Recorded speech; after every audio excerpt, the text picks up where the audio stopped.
Hi, everybody. Welcome to the show. Glad you could join me. As always, I will be answering questions submitted ahead of time by Patreon patrons and channel members.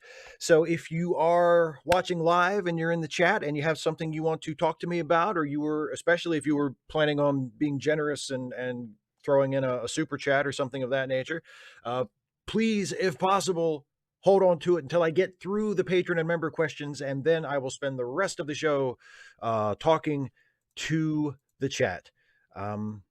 So let's get started with the patron and member questions. I'm just closing my question submission document first to ensure that all the questions have been received, and indeed they have.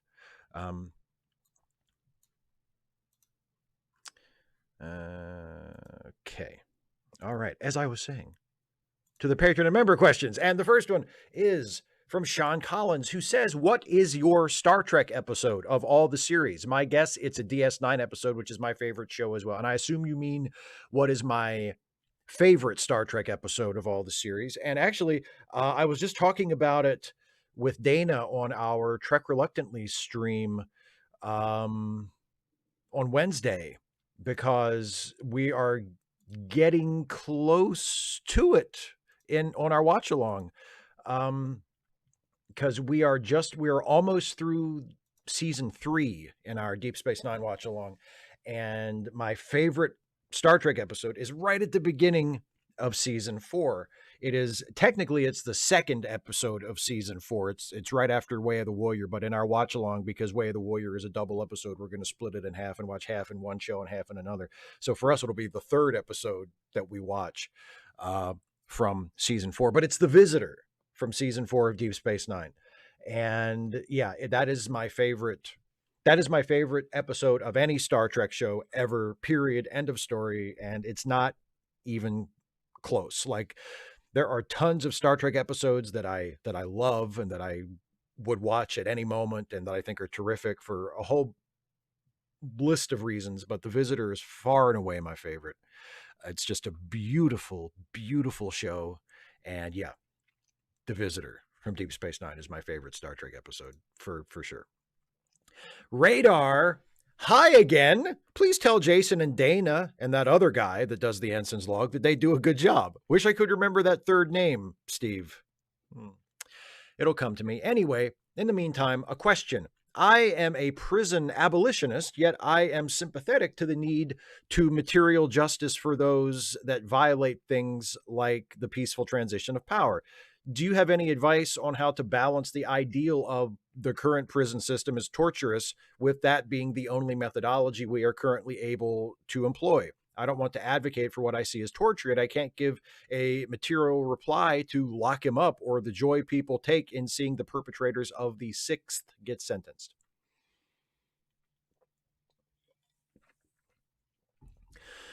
I mean, when it comes to prison abolition, I usually point out examples from other countries that do it better than we do. You know, there are the prison systems in Scandinavian countries seem to be way more sensible to me. They take a much more humane view of incarceration, and not just, I mean, and you know, the broad view that incarceration is not always the best, and in fact is often not the best way to handle it when criminals are convicted.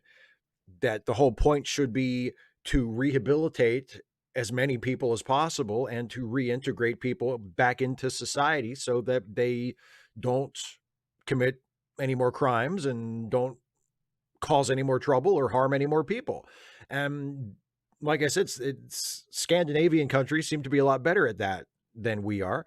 And it's not that those countries don't have what we in the United States think of when we think of prison. Like, they do have penitentiaries where people are just locked up for a certain number of years, and that's basically that. But they have far, far fewer of those, and a much, much smaller percentage of their population is sent there.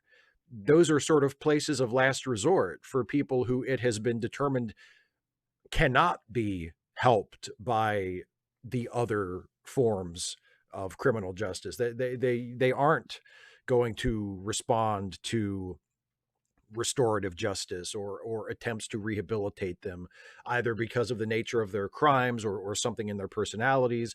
They have just proven themselves to not be very compatible with the more progressive system, and so for the safety of everybody else, all they can really do is, you know, put them in what we would consider a typical prison.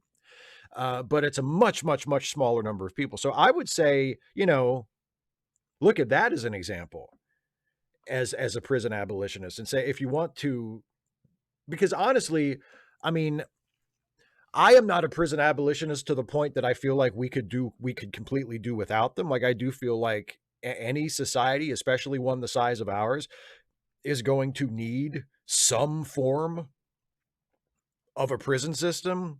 I would like to see it not privatized at all. I would like to see it much more humane than it currently is. I would like to see it much less oriented toward punishment and making prisoners miserable and you know, the retributive aspect of it. I think it would be much healthier for us as a society, and also for most of the prisoners, if we focus more on rehabilitation and provided opportunities for restorative justice where that's appropriate. And you know, I just think there's much better ways to do it, and there are examples in other countries of how we might try to do it, and that would not completely take away the possibility of, you know, seeing people like Donald Trump or the January 6th rioters face justice. I mean, there would still be certain crimes and there would still be certain types of criminals who would have to, you know, face what we now consider a typical prison sentence.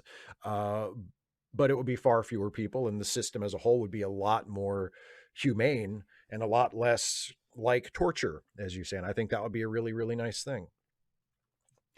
Brian Murph is Chicote Salas. Now that is an interesting theory. So I saw a post the other day that got my brain going. They asked what kind of series we'd like to see that wasn't just all Federation all the time, and my memory pinged off the canceled UPN series Mercy Point. It's a sci-fi hospital drama in a space station. How would you do a Star Trek medical drama? Well, I don't think I would set it on a space station. I think it would be a ship. We've established in previous Star Trek shows that there are medical ships.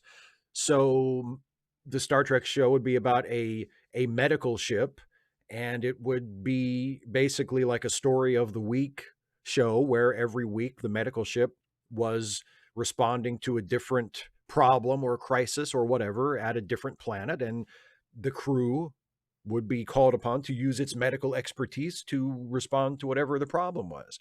You know, maybe you could do something like, on a medical ship, the chief medical officer is kind of the person in charge. Like the captain of the ship is technically at the top of the chain of command but is mostly responsible for just keeping the ship running and doing like the typical starship stuff. But because it is a specialized medical vessel, the chief medical officer is kind of really the person in charge.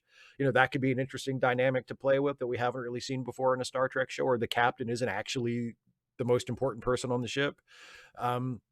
And you could, to me, it would be a problem of the week show. It would be like a typical medical drama, except it would be cross-pollinated with a Star Trek show where they visit a different planet every week, and the chief medical officer and their staff, their crew of supporting characters, are responding to a different problem every week. I feel like it's pretty straightforward.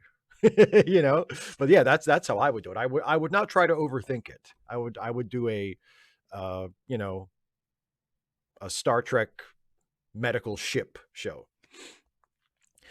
Kier, at 46, I've had referral for ADHD. I've been given two options for getting treatment: wait 5 years for a specialist appointment with the NHS, or pay £700 for private diagnosis and then £100 a month for meds. I've been struggling for a long time, but have too much pride and stubbornness to admit it to myself. I know the Americans are probably playing a tiny fiddle, but it's not something we expect in Wales. Even our prescriptions are free, so it's unexpected for necessary medications to be charged. I'm stuck now, can't work without help, can't get help without paying. Anyone want to buy a slightly abused kidney? Rant over. All my love to you and yours at this merry time of year. I am really sorry to hear that. And yeah, I mean, You're right. Here in America, we are accustomed to this sort of thing, but it doesn't mean that I feel any less sympathy for you in this situation. I think it's terrible. I mean, I am not used to hearing these sorts of stories from friends in European countries who which have some form or another of national health care. I think that's terrible that you either have to wait 5 years or pay that kind of money for your meds. Like that's ridiculous. You shouldn't have to do that, and we shouldn't have to do that here in this country either. Nobody should have to do that. You shouldn't have to pay that kind of money to go see a doctor. You shouldn't have to pay that kind of money to get necessary medication. You know, if you're diagnosed with a condition, whether it's a mental or a physical condition or whatever it is, and that it affects your life and you need to be treated so you can have a comfortable life, then you shouldn't have to shell out that kind of cash for that. You shouldn't have to shell out anything for that. It's a human right, or at least it should be. So I mean, thank you for sharing, and I'll pass the word around about the kidney.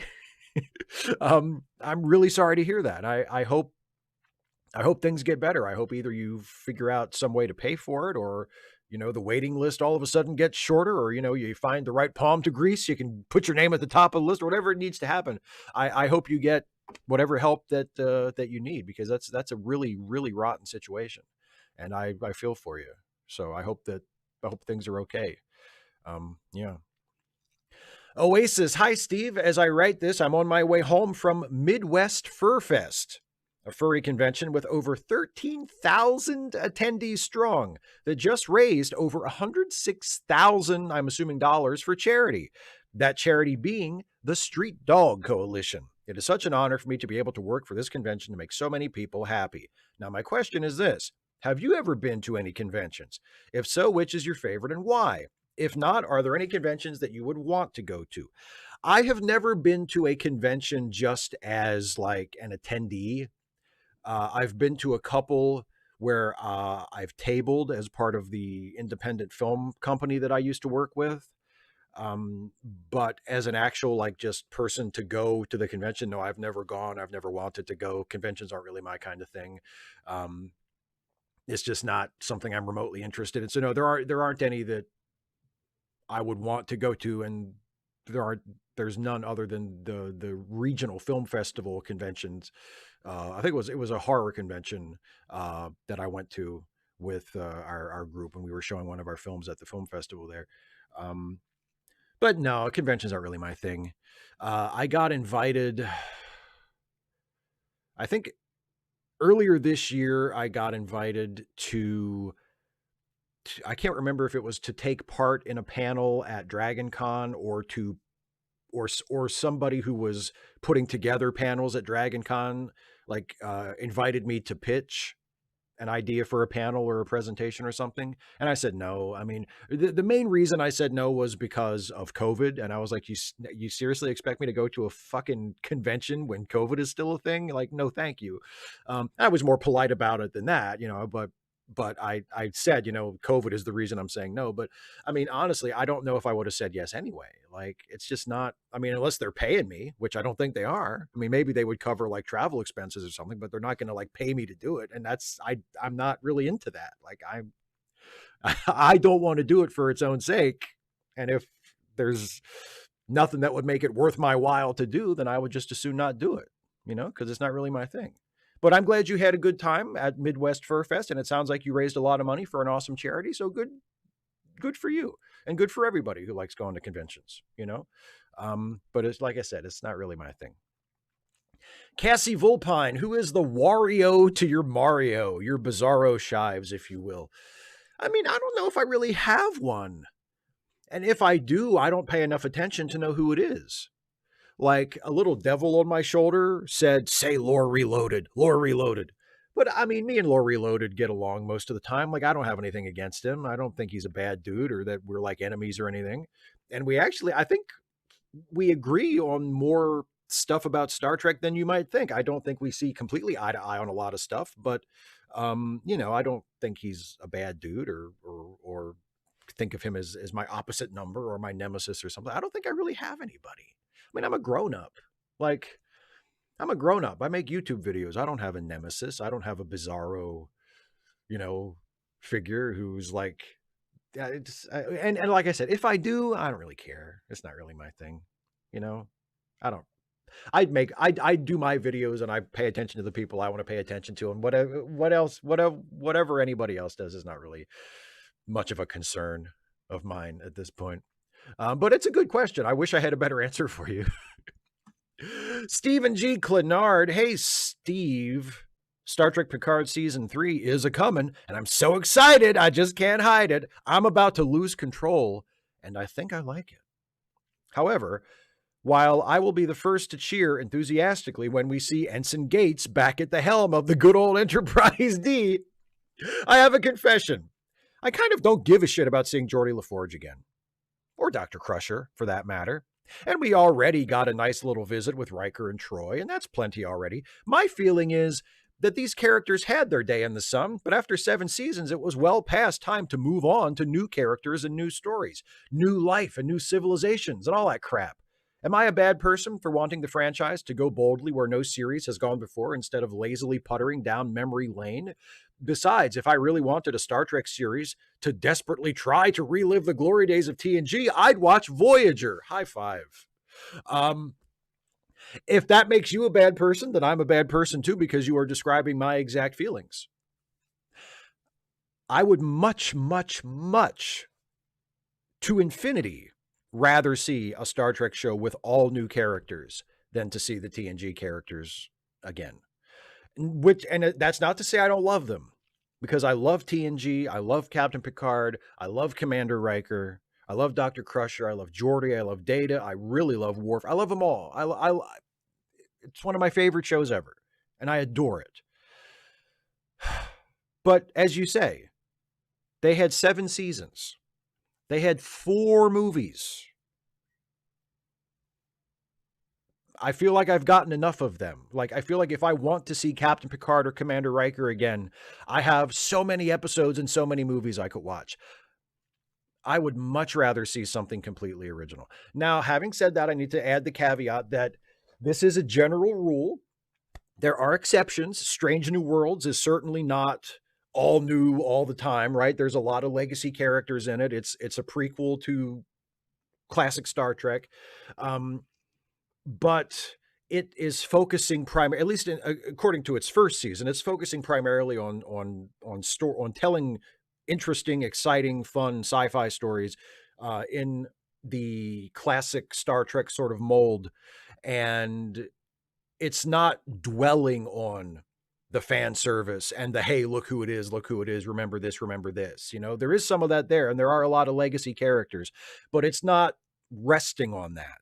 It's doing something on its own within a familiar framework. So there are exceptions, you know. And honestly, if Star Trek Picard had been a good show, like, it could have been an exception to that too. It just hasn't been.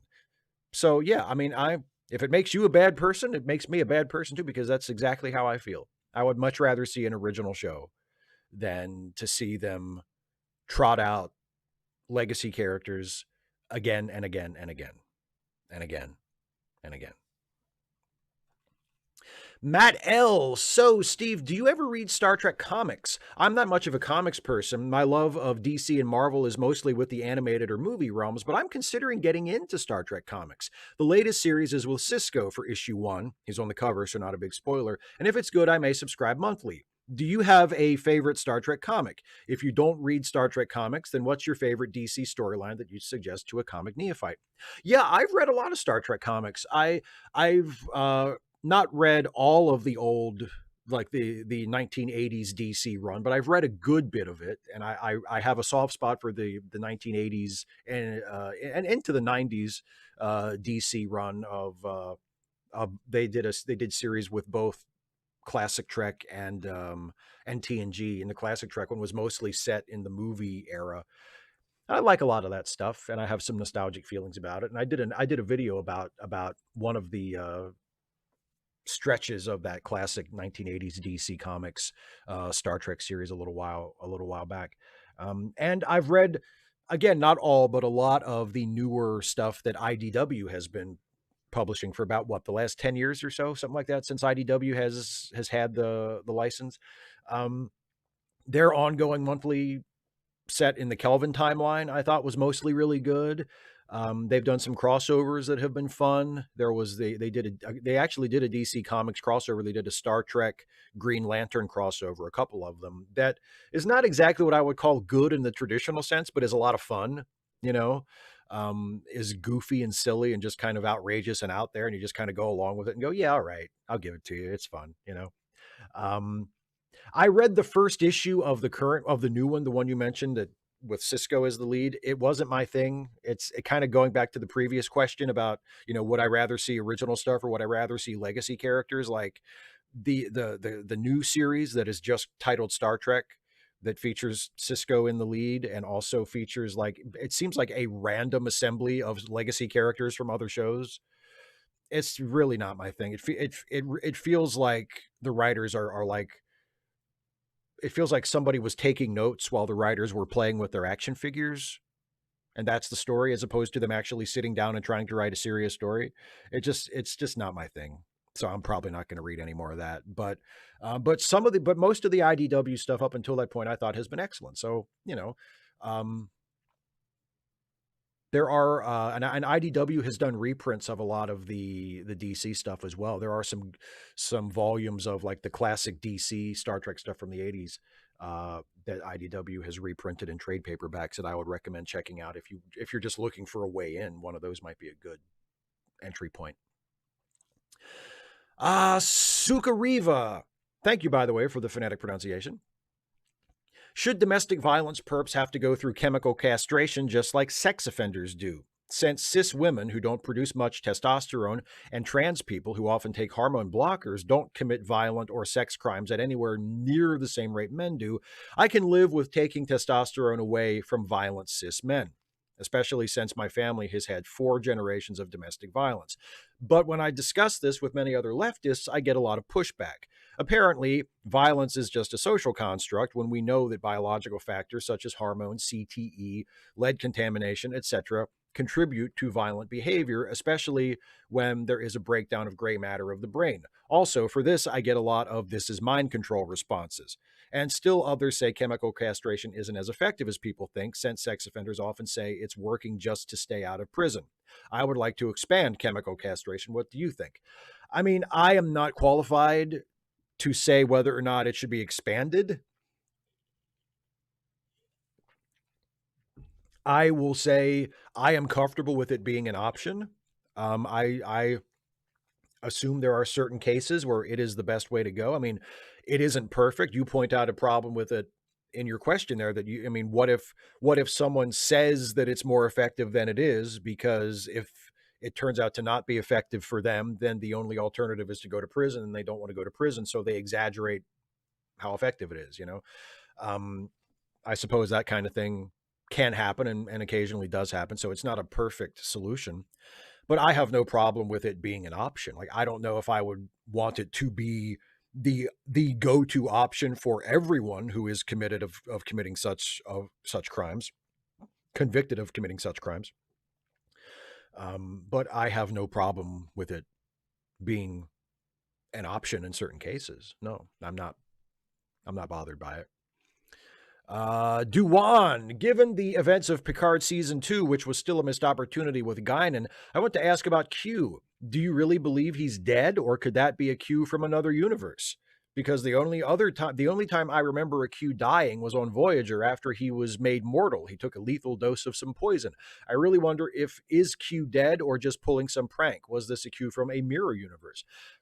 Well, that raises a more interesting question, which is, are there mirror universe Q, or because the Q are sort of godlike beings with omnipotent powers to transcend time and space, is Q just Q? And there is no mirror universe Q. It's the same Q, because Q can go anywhere and see everything. And, if Q wants to go to the mirror universe, he can just go, like, so I don't know if there is like a mirror universe Q, or maybe there is. Here's the thing.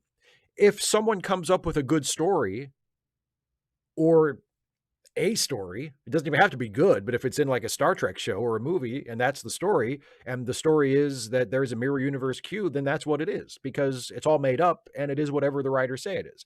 So I assume that Q is dead because I don't expect to see him again. So I assume that he's dead.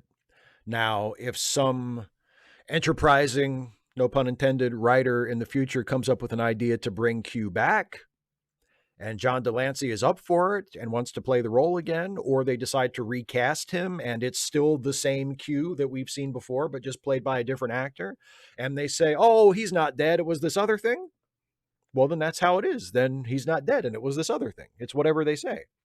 But I am operating under the impression that Q is dead because that's what they said, and that seemed to be important to whatever point they were trying to make in season 2 of Picard, that Q was actually dying, and he was putting Picard through this to make some kind of a point or to give him some kind of a gift or whatever the point was supposed to be.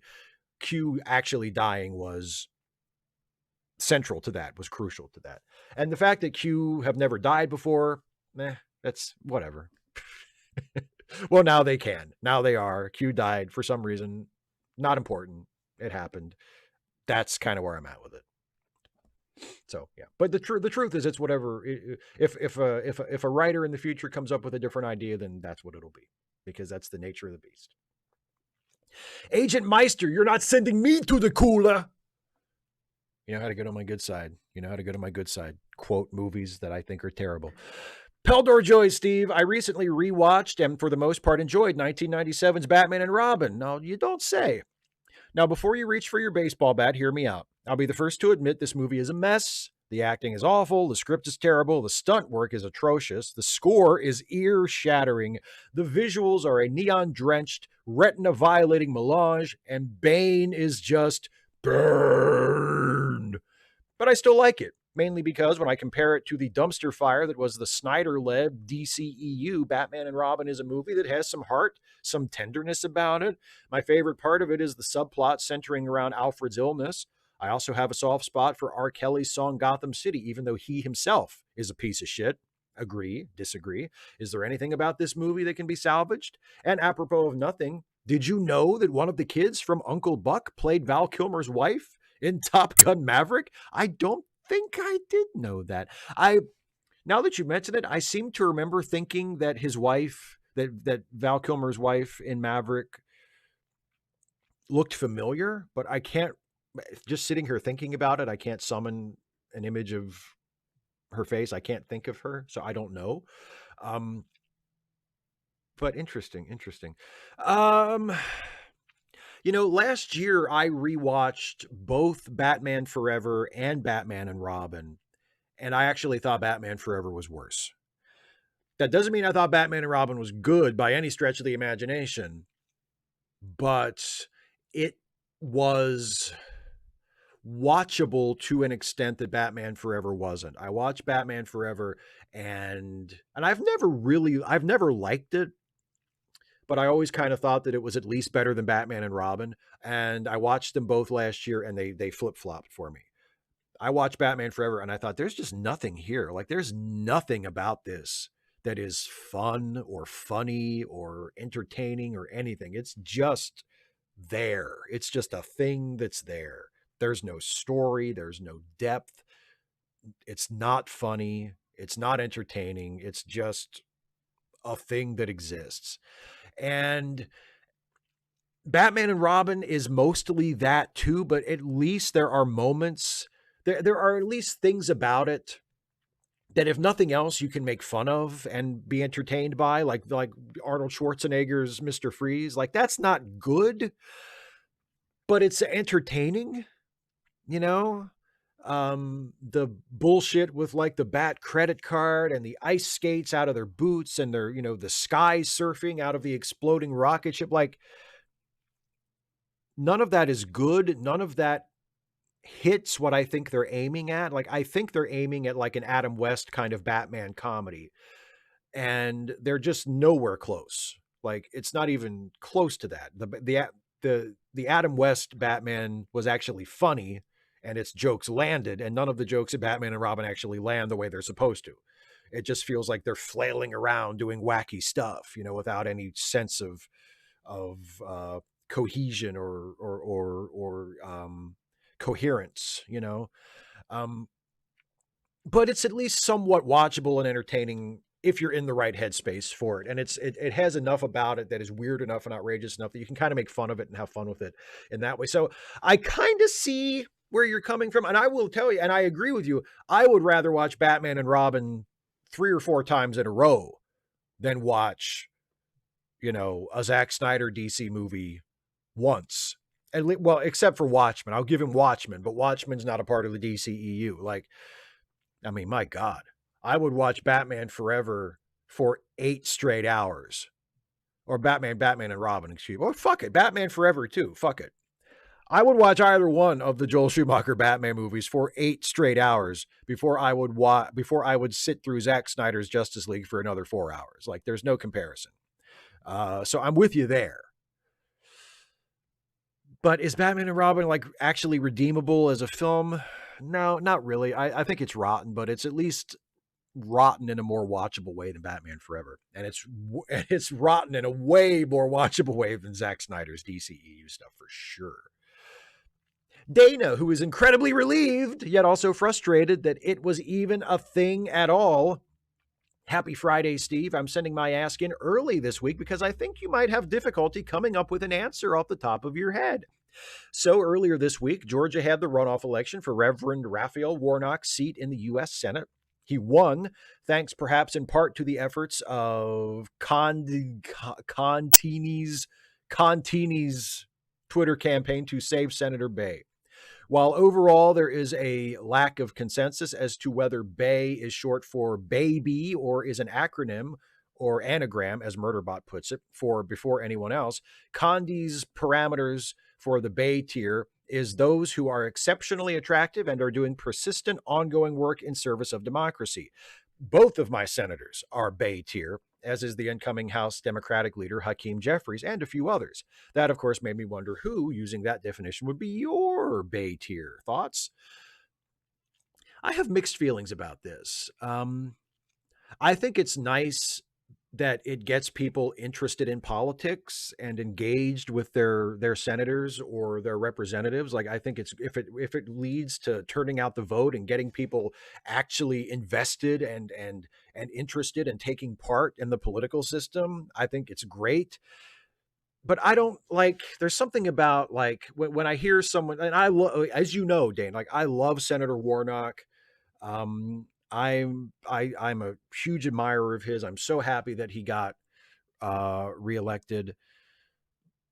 But part of me, like when people you know call him Senator Bay, you know, or when people talk about how attractive this or that politician is, and like, oh, that's my Bay, that's my boo, whatever.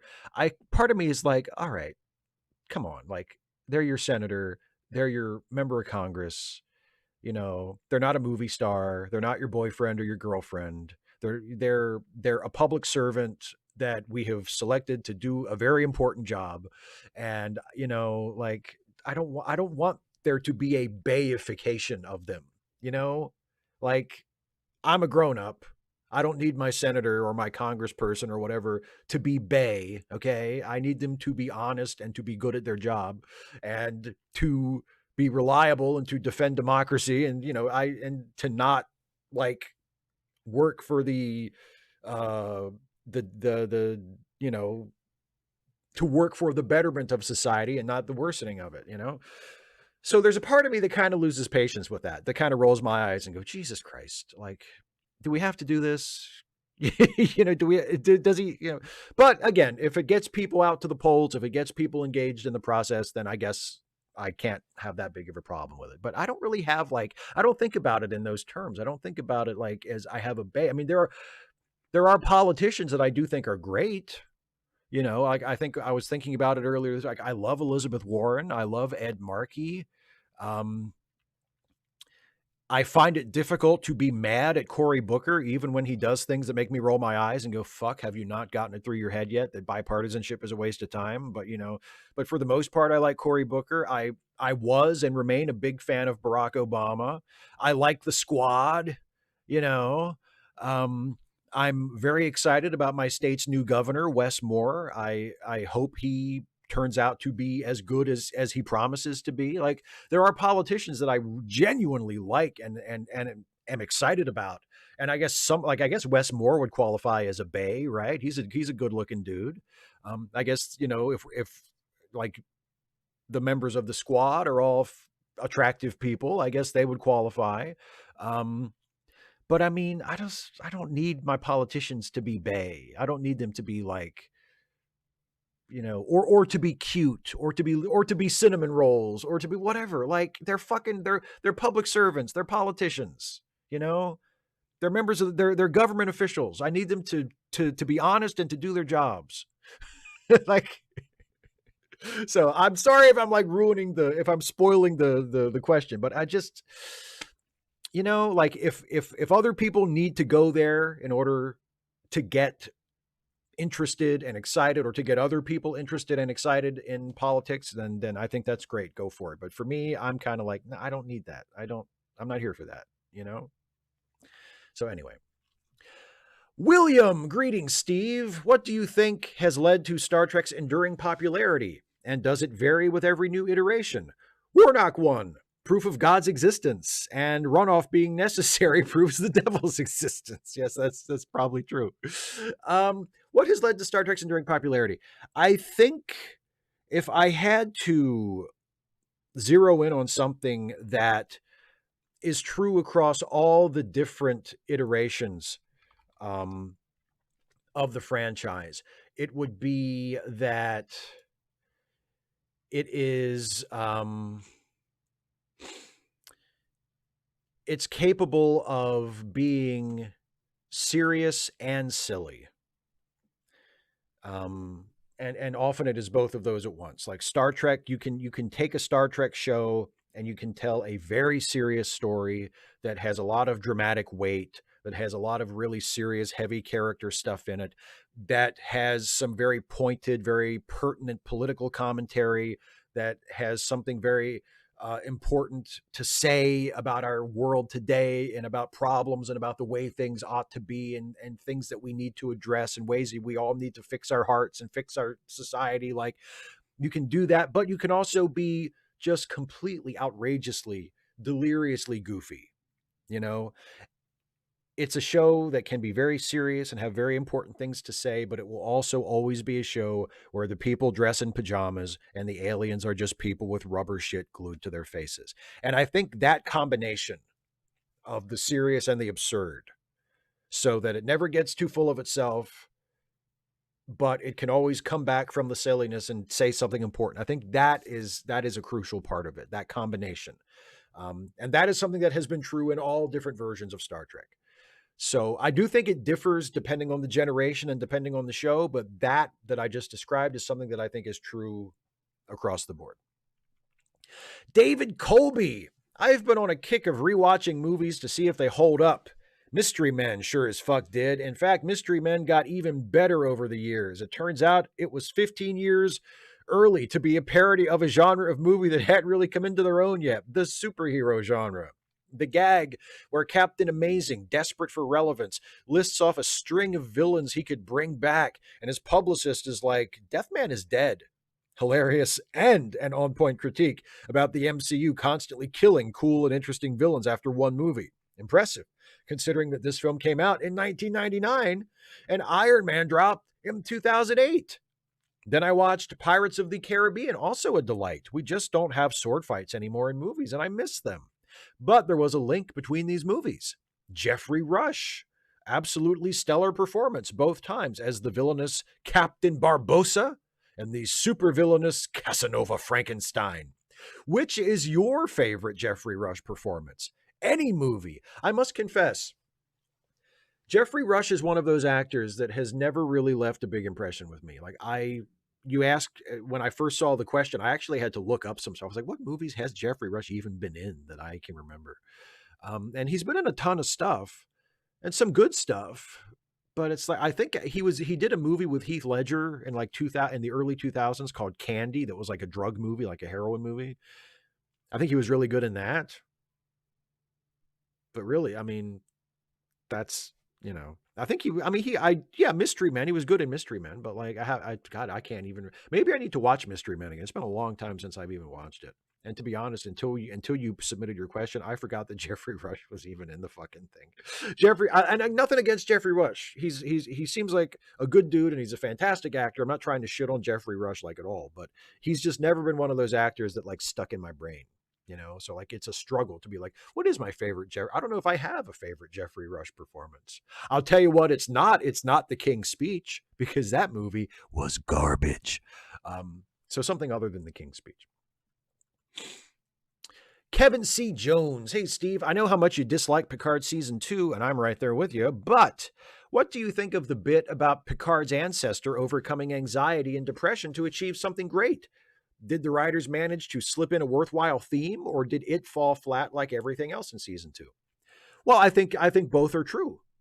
I think it's definitely a worthwhile theme. That's a great. Not only is that a great message, like to send people watching that is important and that is possible, that even if you are experiencing that kind of anxiety, that kind of depression, like you can still live with it and manage it and overcome it and go on to do great things. Like I think that's a great message. And also it's a great character arc, just dramatically. So I mean, there's nothing wrong with it in theory, but I do think Picard season 2 failed to make it work. Like I don't think that story in that season was anything. Like I don't think it went anywhere interesting. I don't think it was well executed at all. But the idea of it is great, and it could have been, in a better show, it could have been terrific.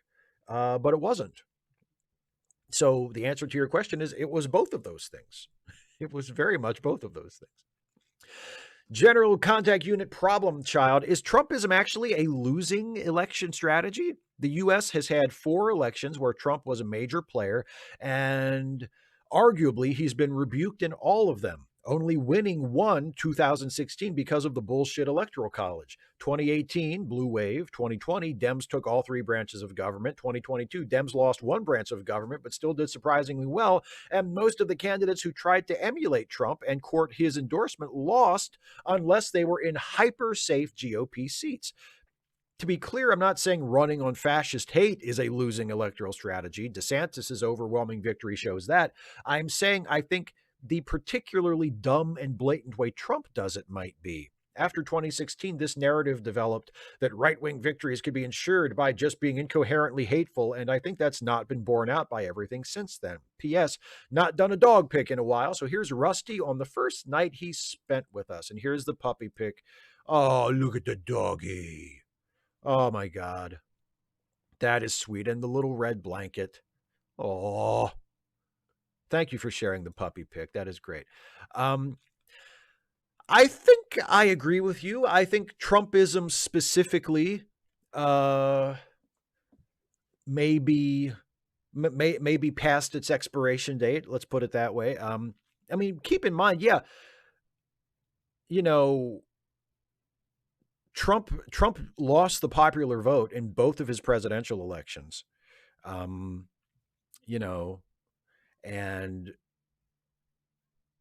I think his national popularity was, even at its peak, was always grossly overstated. So I don't know if it was ever like as reliable a winning strategy as Republicans wanted to think it was. I think his reach and his influence was always grossly overstated by his supporters and, the people that went for that kind of thing. And yeah, I do think the balloon has been popped. Like his vulnerability is well established now. I mean, the truth is, yeah, he lost the popular vote in 2016, but he did win the election. He won the Electoral College, but he got beat in 2020. And that's that. Like his myth of invincibility is gone. It's like an undefeated boxer who gets knocked out. It's like, okay, now we know they're human. Trump lost, and what people were attracted to about him in many respects was the idea of his power. He was a strong man, and now we see actually he's not a strong man politically. He's just as beatable as any other politician. and his popularity, for the most part, is a mirage. So I think I agree with you. Now, and I also agree with you that right-wing fundamentalism and authoritarianism and fascism are not necessarily losing strategies. Certainly not in certain parts of the country. But Trumpism specifically, I think, has had its day.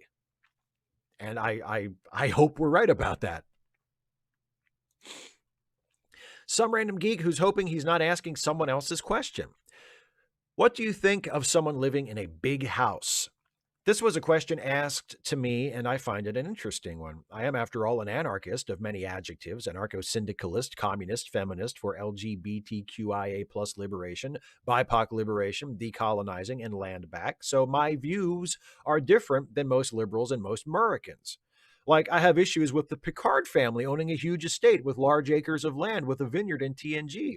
I actually wonder how the allocation of housing and land is done in a communist post-scarcity society like in Star Trek. I will express my thoughts on this on this Sunday's Social Justice Alchemy, 2 p.m. Eastern Time, 11 Pacific Time each Sunday.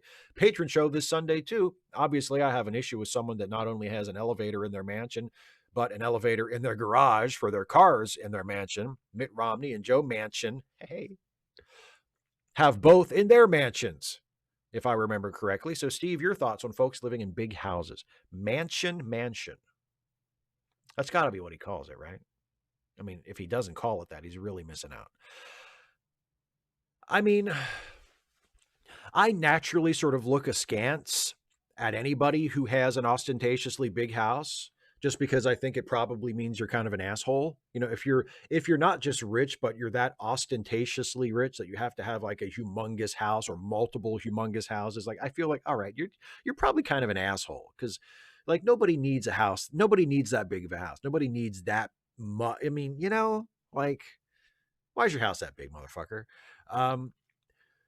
So I have a personal issue with it, and I think it usually indicates that the people who live there are probably at the very least overprivileged and out of touch, and in more cases than not, just assholes.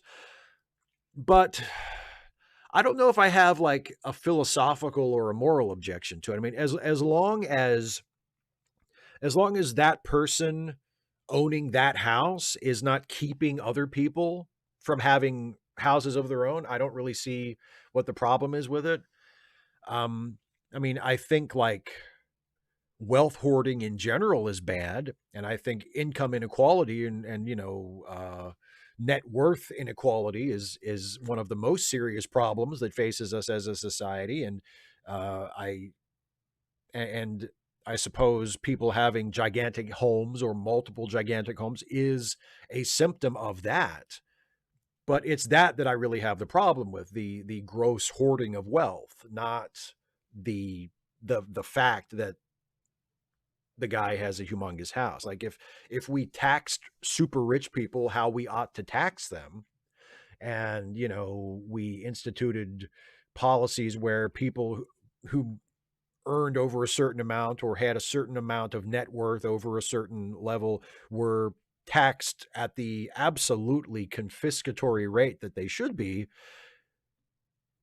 they would still probably have a ton of money left over. And if they wanted to use some of that money to buy a big asshole house, then I would say, go ahead, buy your fucking asshole house. We'll take the money that we got from your taxes and we'll spend it on building housing for people that don't have housing. Like, until we get to a point where it's an either or scenario, where rich people having giant houses is actually keeping other people from having housing of their own, then, I mean, if it ever gets to that point, then yeah, that's a problem. Then you rich assholes need to get smaller houses, because we need the space for other people.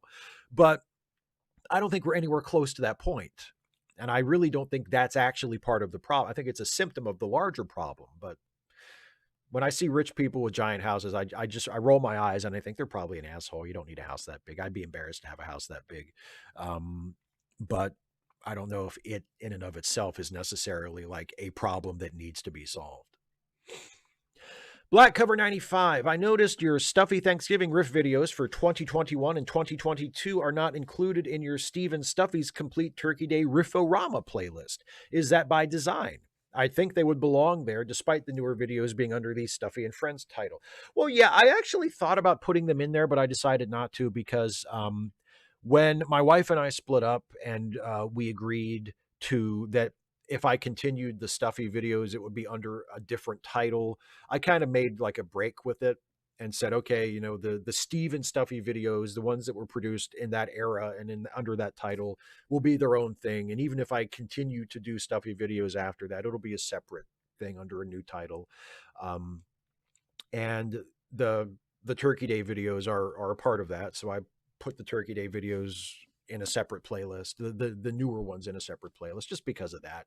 I mean, yeah, thematically they fit. They're the riff videos, but I decided to separate them for that reason. Because the Stuffy and Friends series is supposed to be, it's basically the same thing, but it's drawing a line and making a fresh start with it. So that's why. Isaiah Taylor. So I've just watched This Is Life with Lisa Ling, in which Ling discusses the rising trend of artificial intelligence. There seems to be a lot of different opinions on this subject, and of course, a lot of fictional material covering this matter. I consulted both the TNG episodes, Measure of a Man, and Offspring on the subject. Steve, what are your thoughts on AI, particularly AI in the field of romance?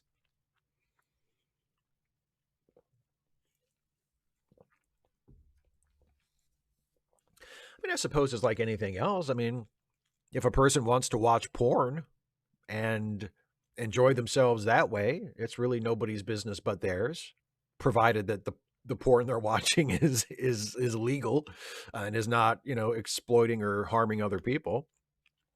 And with AI, I think it's probably the same thing. If there's some kind of AI developed that is sophisticated enough that you could do like, you know, Joaquin Phoenix and Her, where he dates his operating system. I mean, I guess if that's what people want to do, they should be allowed to do it. If it's not hurting anybody else and it makes their life better, I don't have a problem with it. It doesn't seem like the kind of thing I would be interested in, but if other people dig it and it's not hurting anybody, I think it's fine. And I don't have, I mean, I'm in general, I'm intrigued by AI.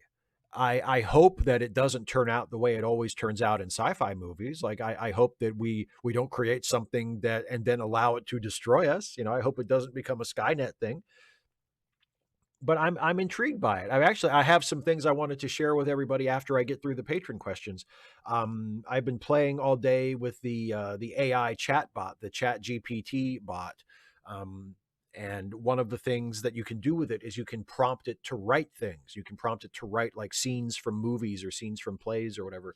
And I've been playing with that all day, and it's come up with some very entertaining things based on my prompts that I would like to I would like to share at least a few of them with you. I feel like if I start reading them too if I start reading too many of them to you, it'll become a baby pictures situation, or like a vacation slideshow where I'm like showing you the pictures and I think everything is fascinating, but after a few minutes the rest of you are going to be like, all right, we get it, just come on, let's go. So I don't want it to be that. I don't want to make too many demands on your patience, but I would like to read one or two of them to you after we get through these pre-submitted questions, if you don't mind, because I think a couple of them came out and were really funny and really entertaining. But I'm generally not against AI. I think it's interesting and maybe even promising in certain areas. Jacob Monroe. Hello, Steve. I sent him my SWO application, and I've taken a temporary fast food job while I wait on that and or my old job to reopen. Did you ever have a temporary transitional job before, or when you first started doing videos? How did you stay optimistic about your goals when you first started? P.S. Looking forward to the new Star Trek videos. Hopefully a sign of a good year ahead. Um, I don't know if I ever did have a transitional job. I think, I mean, after high school, I just kind of bummed around for a couple years and mooched off my parents. And then I got my job working maintenance at a truck stop here in town, in Hagerstown. And I worked there for 5 years. And then I went to college. And while I was in college, I started doing my YouTube channel. And by the time I was done with college, my YouTube channel was basically my full time gig. So I never really had like a temporary or transitional job. Um, but how do you stay optimistic about goals? Um, I mean, I guess the thing to do is to just try to keep a handle on it and keep working toward it. You know, keep your eye on the prize, so to speak. Like if there is something that you set reasonable goals that you can actually hit, that you can be working toward in a realistic way, and keep your eye on it. You know, keep working toward it. You know, don't just expect that it'll take care of itself. You know, realize that you have to make it happen, but also don't set a goal that is so far away that you'll never be able to get there. You know, so like if you have a temporary job and you're hoping that your old job will reopen or you'll get this better opportunity, maybe in the meantime you want to focus on saving a certain amount of money, you know, um, or you know, doing something else with your free time in addition to the job that you think will make your life more fun or more interesting or more bearable or whatever. Like set goals that you think you can achieve, and work toward those while you're still keeping the larger goal in mind. But honestly, I'm not the best person to ask, because when I was in school, especially when we got to be like juniors and seniors in high school, there would inevitably come that day when the teacher, usually the English teacher, was saddled with this responsibility. Although sometimes like the guidance counselor would just come in and do it, would take over a class and would, you know, do it herself. But it was always what's your 5-year plan? Where do you see yourself in 5 years? What's your plan for the next 5? What's your plan for the 5 years after high school? What are you going to do? And I was always like, I don't know. I'll figure something out. Like it felt silly to me to sit there and be like, well, what's my 5-year plan? Let me think. I don't fucking know. I'm not gonna, I can write something down. I'm not going to do any of it. You know, that's always been my attitude. So I'm not the best person to ask about maintaining goals and that kind of thing. But yeah. Um, Michael Hadeline. Hey, Steve. First off, big thanks to you and Dana for doing a whole video on mental illness rep in Batman. As for my question, what exactly is your stance on anime? In older live streams, it sounded like you were completely against any anime recommendations, but I think it was in the last stream where you mentioned that you like Miyazaki's work and some others. What's your criteria for giving an anime a shot? I'm not a big anime fan myself. My friends and I used to play a game we called Crunchy Roulette, where we hit the random button on Crunchyroll and head to MST3K, whatever came up, no matter what, and 95% of it was bad. A few I'd even call torture. But there are definitely some real artistic gems. I was curious if you've ever given the 90s anime Cowboy Bebop a shot. It's a fusion of 40s film noir and 70s kung fu movies in space. Also, the soundtrack is fantastic. It was the show that made me first look into real noir 20 plus years ago, and it got me hooked on that genre. Oh, yes, I've seen Cowboy Bebop. Actually, Dana got me into Cowboy Bebop back, you know, over 20 years ago when we first knew each other. She showed me Cowboy Bebop on DVD, and I loved it. I still love Cowboy Bebop. I watched some of it on Netflix earlier this year when the live action one came out with John Cho on Netflix. After I watched that, I thought I'm going to watch the original. I didn't watch the whole thing, but I watched a few episodes of the original anime. It's fantastic. It's one of the best things I've ever seen. So yeah, I've seen Cowboy Bebop. I've seen like the big sort of mainstream anime movies, like, you know, the Miyazaki stuff, and I've enjoyed a lot of it. I love Grave of the Fireflies. I think Grave of the Fireflies is one of the most beautiful, just achingly beautiful, heartbreaking things I've ever seen. Not just animation, but anything. It's a masterpiece. And as a space nerd, there's a movie called Royal Space Force: Wings of Oniamas that I think is great, that I think I saw, I found out about because it was reviewed on Siskel and Ebert back in the day, and they both gave it a really good review. And I was like, oh shit, yeah, I want to see that. And I saw it and I thought it was terrific. So, I mean, I have seen some anime, but it's mostly the stuff that has like broken through into the mainstream. The more like subculture stuff, the stuff that most of the time, like you have to be a hardcore anime fan to know about. That's not the stuff that I tend to see or that I tend to be interested in. It's more the stuff that appeals to a broader audience or retains a certain level of artistic reputation or accomplishment that it becomes relevant to a broader audience. That's the stuff that I tend to see and tend to be interested in, not so much the anime stuff. Scott P. Hey, Steve. Of all the genres of TV, film, music, or book that you don't typically enjoy, what are the examples of an exception you thoroughly enjoy? For example, I know you've said that you're not particularly fond of fantasy, but maybe there is a fantasy show or movie that you like in spite of the greater genre. Like you, fantasy doesn't usually interest me, but I have a nostalgic fondness for the Lord of the Ring movies because they came out when I was a kid. Second mini question: which Christmas themed episode of MST is better, Santa Claus Conquers the Martians or Santa Claus? As far as fantasy, not really. Um, I mean, I guess it depends. If Harry Potter counts, then I do like the Harry Potter movies. Um, and I guess maybe they're and like the Princess Bride because it's like a comedy, like things that make fun of fantasy tropes or that take a more lighthearted or sort of askew approach to it. I can tolerate, but like I mean, Lord of the Rings, I'd rather just dunk my head in a bucket of piss for 3 hours than watch one of those movies again. Um, it's just not my thing. Um, Musicals is a genre that generally I don't enjoy, but there are a few musicals that I do really like. Hamilton is one. Um, what's another one? Actually, another Lin-Manuel Miranda one, the movie of In the Heights that came out last year, I thought was really good. What's another musical I enjoy? I mean, I have a soft spot for The Music Man. Like I've seen The Music Man a few times, and I can watch The Music Man and be like, all right, I kind of enjoy it. Um, you know, but in general, like I'm not a fan of musicals. I tell you, on West Side Story, when we watched West Side Story for late seating, and I thought West Side Story was all right, and I thought the new one with that Spielberg directed was, while not good enough to justify its existence on an artistic basis, it was well done, like it was well made and well acted and everything. Um, so I would guess I would include that one as well. But, those are exceptions. Overall, musicals are just not something that I'm naturally drawn to. So those are some exceptions. And, best MST3K Christmas episode: Santa Claus Conquers the Martian or Santa Claus? I think I have to say Santa Claus. Santa Claus Conquers the Martians is great and has two of my favorite MST3K moments, like of the whole series. One is, I think it's the host segment right at the beginning when Joel is asking the bots what they want for Christmas. And he gets to Crow and he says, "What do you want for Christmas, Crow?" And Crow says, "I want to decide who lives and who dies."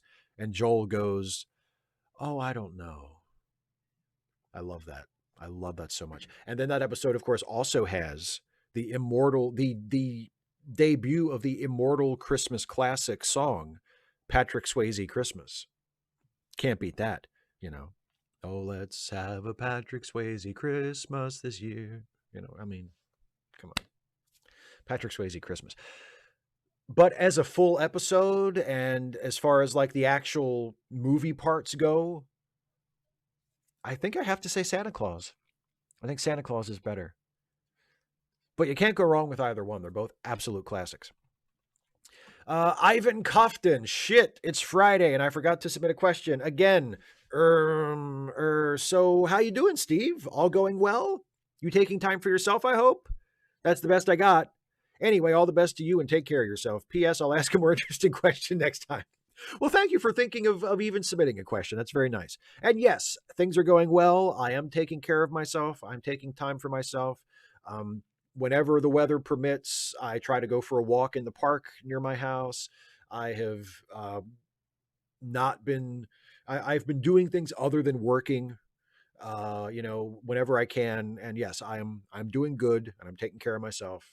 And I thank you for asking. And please don't be concerned that I am not taking care of myself, because I am. I'm doing very well. I'm in a very good place mentally and physically and emotionally, and I'm doing good. So thank you very much for asking. Shazy. Hi, Steve. Does it ever happen to you that you get a bout of bad thought intrusions, like something unpleasant happens to you, like, say, a rejection or something not turning out the way you wanted, and your mind replays all the times in your life when you've been disappointed or depressed? If so, what do you do when that happens? Any coping mechanisms? Thank you. Yeah, sure, that happens from time to time. I'm lucky that it doesn't happen to me very often. It seems like for whatever reason, my brain just doesn't work that way. I don't tend to dwell on things like that for very long. Now, that doesn't mean that I don't have those thoughts ever, or that I mean, yes, I have definitely had the experience of, not, and weirdly enough with me, not even necessarily in response to something bad happening. Sometimes I'll just be reminded randomly of some embarrassing thing that I said or did like a long time ago. The thought will just pop into my head and I'll be like, oh, fuck, I can't believe I did that. Or, oh, fuck, I can't believe I said that. Or whatever, you know? And it won't be apparently for any reason. Like it'll just pop into my head. I'm like, oh, fuck. Um, but I'm fortunate that those thoughts pass pretty quickly. Like I don't feel like I need to really work to push them away. That's just the way my brain works. I tend not to dwell on things, which is good, I think. And I mean, the best coping mechanism I've ever heard of is think about something else. It maybe isn't the most psychologically healthy. Like I do think there are times when thinking about something else is probably not the best thing to do. But in terms of a coping mechanism and getting through the day, like think about something else. Find something else to do. Find something to distract yourself, work on something, go somewhere, do something, talk to somebody. Um, think about something else. Like that is the best coping mechanism that I know of. Think about something else. Distract yourself. Get on with another thing and so that you're not thinking about the thing that is bothering you or depressing you. Again, not the healthiest thing necessarily, but effective in coping. Siamak, who is late but has been repeatedly assured it ain't 6, it ain't late. That's true. That's true. And you got your question in with, I think, more than 20 minutes to go before 6 o'clock. So good for you, my friend. Good day, Steve. No question this week. More statement. The Islamic Republic of Iran executed the first protester yesterday. Many killed in the streets. This was a hanging. His name was Mohsen Shikari. Hashtag Mohsen Shikari. Say his name. These are the protests sparked by the killing of Masha Amini. Say her name. Contrary to reporting, the morality police have not been disbanded. It is political theater. Iranians don't want reform of the Islamic Republic. They want the mullahs gone. And U.S. media is doing shit about covering it. There are major protests in every major city of Iran for the first time since 1979, and they just completed a 3-day general strike. Hashtag Iran Revolution 2022. Boy, I hope so, buddy. I would love to see the people of Iran get rid of that regime like that. It's one of the most repressive countries in the world, and the people of Iran deserve better, as any people would. And yeah, it seems like, and you're right, the media has not been covering it nearly as much as they should. But even with the paltry coverage that they are, and plus people on Twitter and stuff talking about it, I mean, it has definitely given me the impression that things feel different this time. It feels like maybe the current regime has gone too far, and that the people of Iran are like, okay, fuck this. We don't want to do this anymore. We don't want to put up with this anymore. And I wish them the best of luck, and I hope they succeed in toppling the incredibly restrictive and oppressive authoritarian government that has had them under its boot for the last 50 years and or 43 years, 44 years. And come up with something better for themselves, because they deserve it. And I think that will be wonderful. So absolutely. Iran Revolution 2022. Let's go. And I think this is the last question. 2 more questions. Okay. Russell, good evening, Steve. Sigh. Man, 2022 has been rough on actors as we lose another celebrity. Actress Kirstie Alley, R.I.P. Okay. I mean, if that's what you want to say, it didn't break my heart. Anyway, on to today's question. Sergeant Martens, who I have to admit, I enjoy him more and more with each time I rewatch the show. I admire him more. I was watching an episode where Sipowicz told Martens, you don't do it with the right heart. And Martens slams his hand down and goes, don't curse at me and don't tell me what's in my heart. There are many great Martens moments, But what was it about him that made him one of your favorites? And what are some of your favorite moments with him?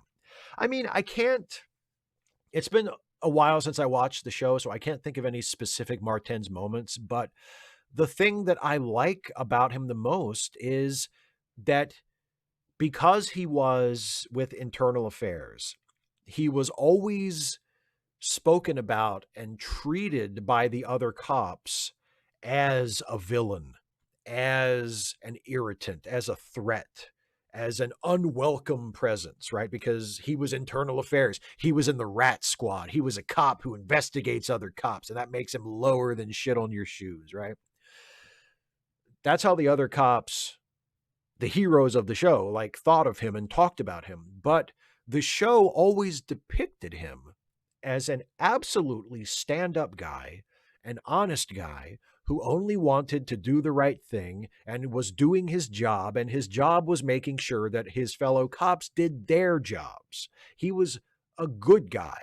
He was one of the only unambiguously good guys on the show. I mean, most of the other cops, even like the heroic ones, they had skeletons in their closet, or they had, dark sides to their personalities, or they would say things and do things that maybe pushed the boundaries every once in a while. Martens was always a stand-up guy, and the other cops hated him because he was internal affairs. And that's part of what made me admire him. And that's part of what made me admire the show for depicting him that way. That here's this despised pariah in the police department because he has committed the unforgivable sin of taking as his job holding the other cops accountable. And they hate him for that. But he's an absolutely stand-up guy. He never turns out to be crooked. He never turns out to be fucking around or, having an axe to grind or running some game on his own or having his own personal agenda to push. He always turns out to be a stand-up guy who's doing the right thing the best he knows how to do. And that's what I love about him.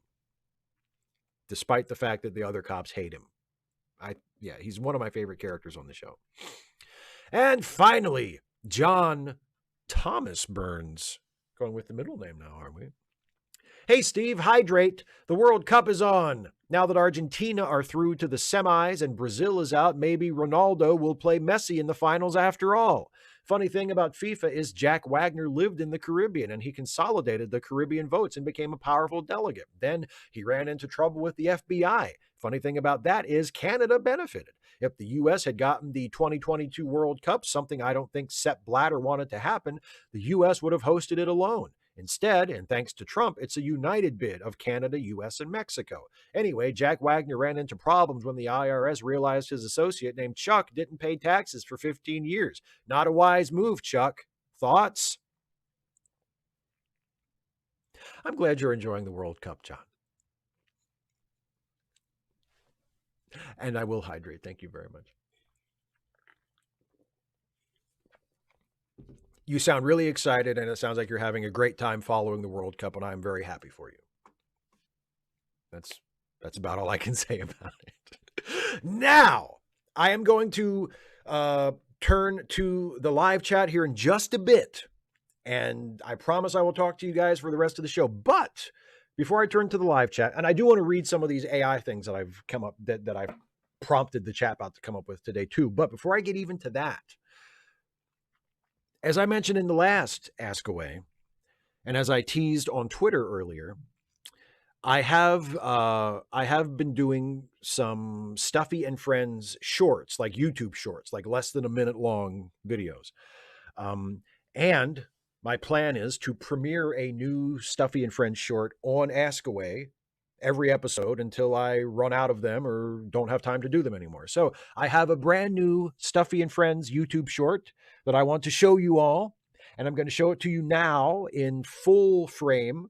And then it will be available as a standalone YouTube short starting tomorrow at noon Eastern in square format as a short. So, but this is you get the full version. You get the full frame version in this one. So let's all watch the brand new Stuffy short.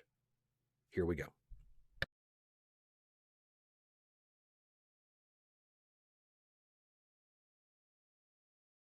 Assuming he didn't actually kill that girl.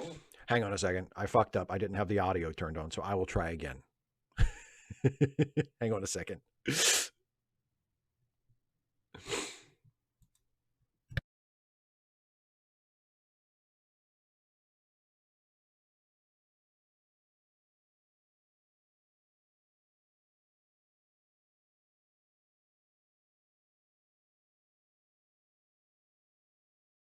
Released from prison.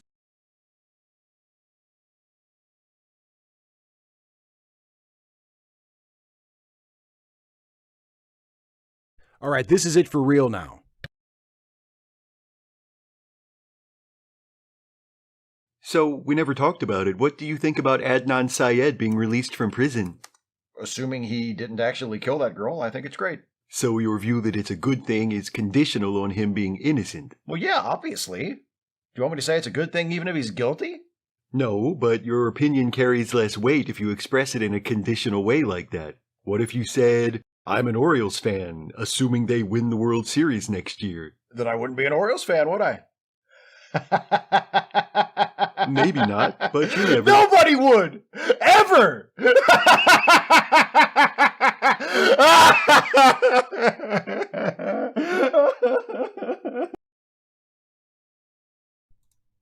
So there you go.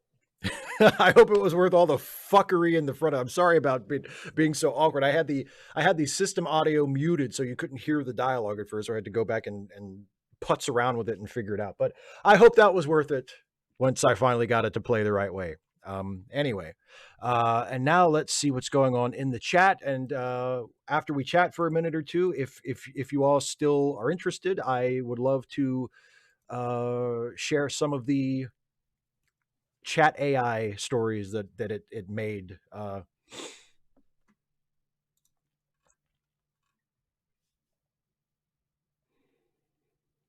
Dana, I didn't do it on your behalf. I did it because I honestly fucked up. 255 ADSC has a super chat. What's wrong with the King's Speech? I just didn't think it was a very good movie. It just seemed like it was just Oscar bait bullshit. It was just sentimental Oscar bait bullshit. That's what I found to be wrong with it. Super chat from Luck Dragon. Thank you very much. Says, maybe I just have a cold heart to fascism, but I can't feel mournful or sorrow for someone who said the Tangerine Mussolini social media expulsions was akin to slavery. Speaking about, I assume you're speaking about Kirstie Alley. That's how I feel too. I mean, look, my feeling about Kirstie Alley is I think it's a shame that she turned out to be such a piece of shit that I can't feel bad when she died, because she was Saavik in Star Trek 2, and I love that movie, and I think she's great in it. I thought she was good in a lot of things I saw her in, but as it turns out, she turned into a Trumper. Fuck her. She's dead. I don't care. You know, and I don't feel compelled to say nice things about her. Now, if other people want to say nice things about her, that's up to them. If other people want to say like, oh, she was in Star Trek 2, she was in Look Who's Talking, she was in Cheers, whatever, like I enjoyed her work, go ahead. If that's what you want to say, and you feel like it's, you know, it's what you want to do to celebrate the good parts of her life and the good parts of her career, and you know, even though she turned into an asshole at the end, like that's fine. I'm not going to say you shouldn't do that or you can't do that, but I'm not going to do that. I'm completely fine with the fact that she's dead. Dana,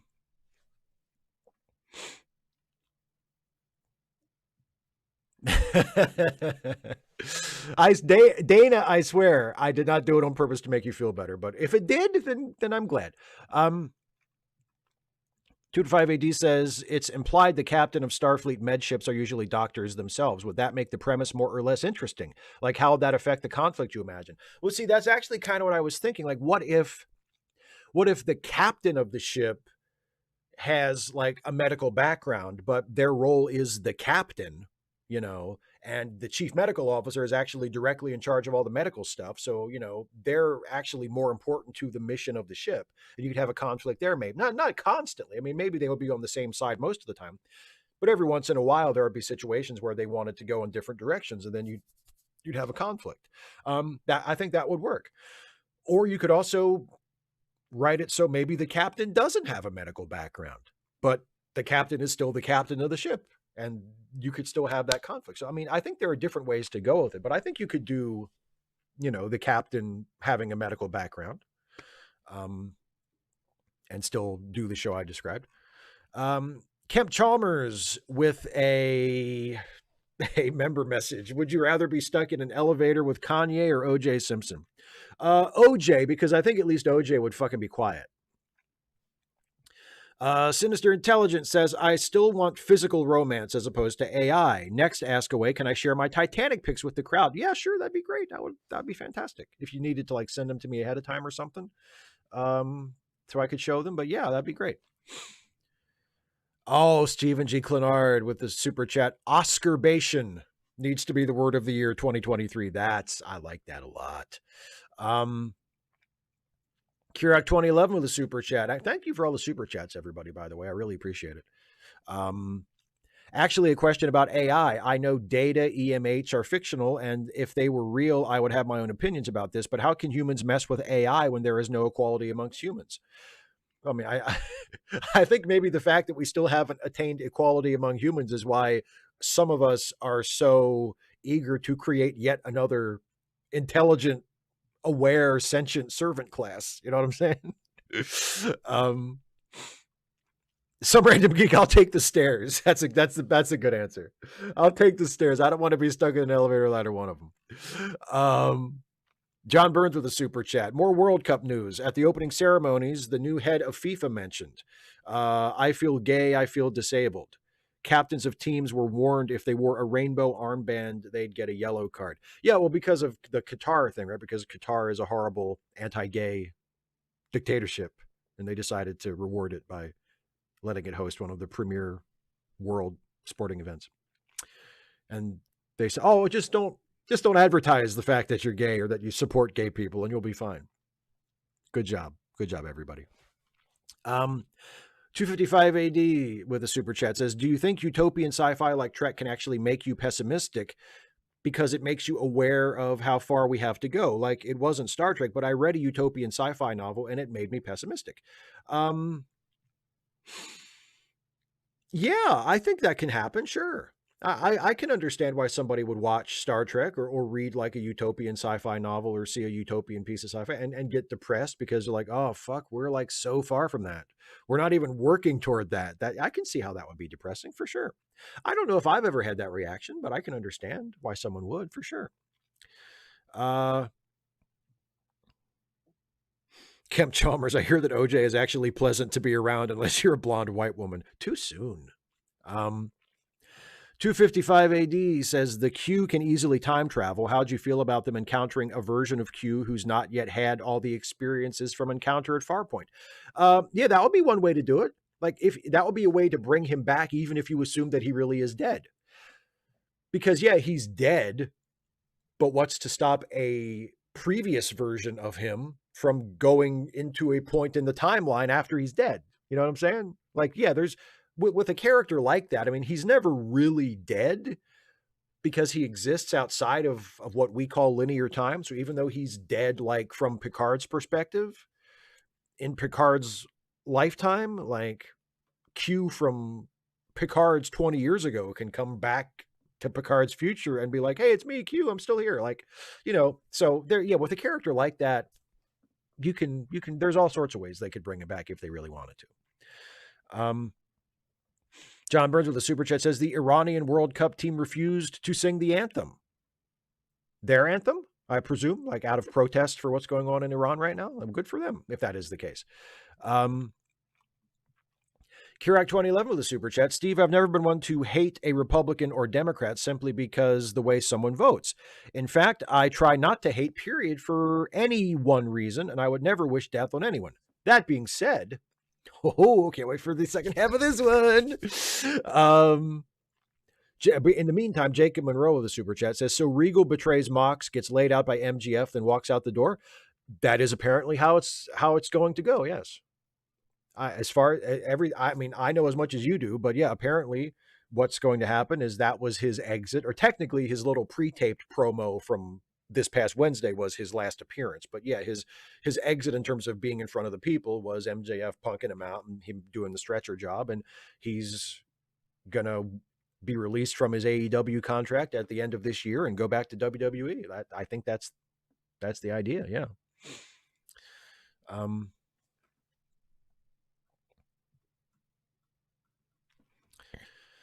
255 AD says Bo made a vid where he argued we shouldn't be celebrating the Warnock victory because the polls were accurate. That means there wasn't increased youth turnout again. Thoughts? I don't know if it's a reason not to celebrate. I mean, I think it's a reason to be measured, but I don't think it's a reason not to celebrate. I mean, Warnock won. I think that's a reason to celebrate, but I also don't think we need to let it go to our heads. Okay, here's part 2 of 2 from Kirak 2011. I don't feel guilty for enjoying her roles or enjoying, say, JDF's role as Tommy Oliver or even Star Trek continues, even though Vic is a shithead. I won't hate the art that is present. And that's fair enough. And look, there are things I feel that way about too. I mean, I haven't watched it a whole bunch in the last couple of years, but I have watched Superman Returns since we all found out what a piece of shit Kevin Spacey is and what a piece of shit Bryan Singer is. And I mean, I can't say that knowing that doesn't ever enter my mind when I watch that movie. It does, and it sucks, but I can still enjoy that movie, And look, I've watched Star Trek 2 a bunch of times since I found out that Kirstie Alley was a Trump loving asshole.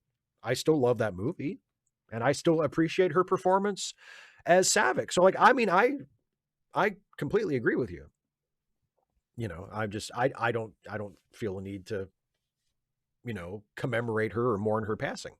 But I think we're close to the same page here. But it's on similar. Kirak 20 with another super chat.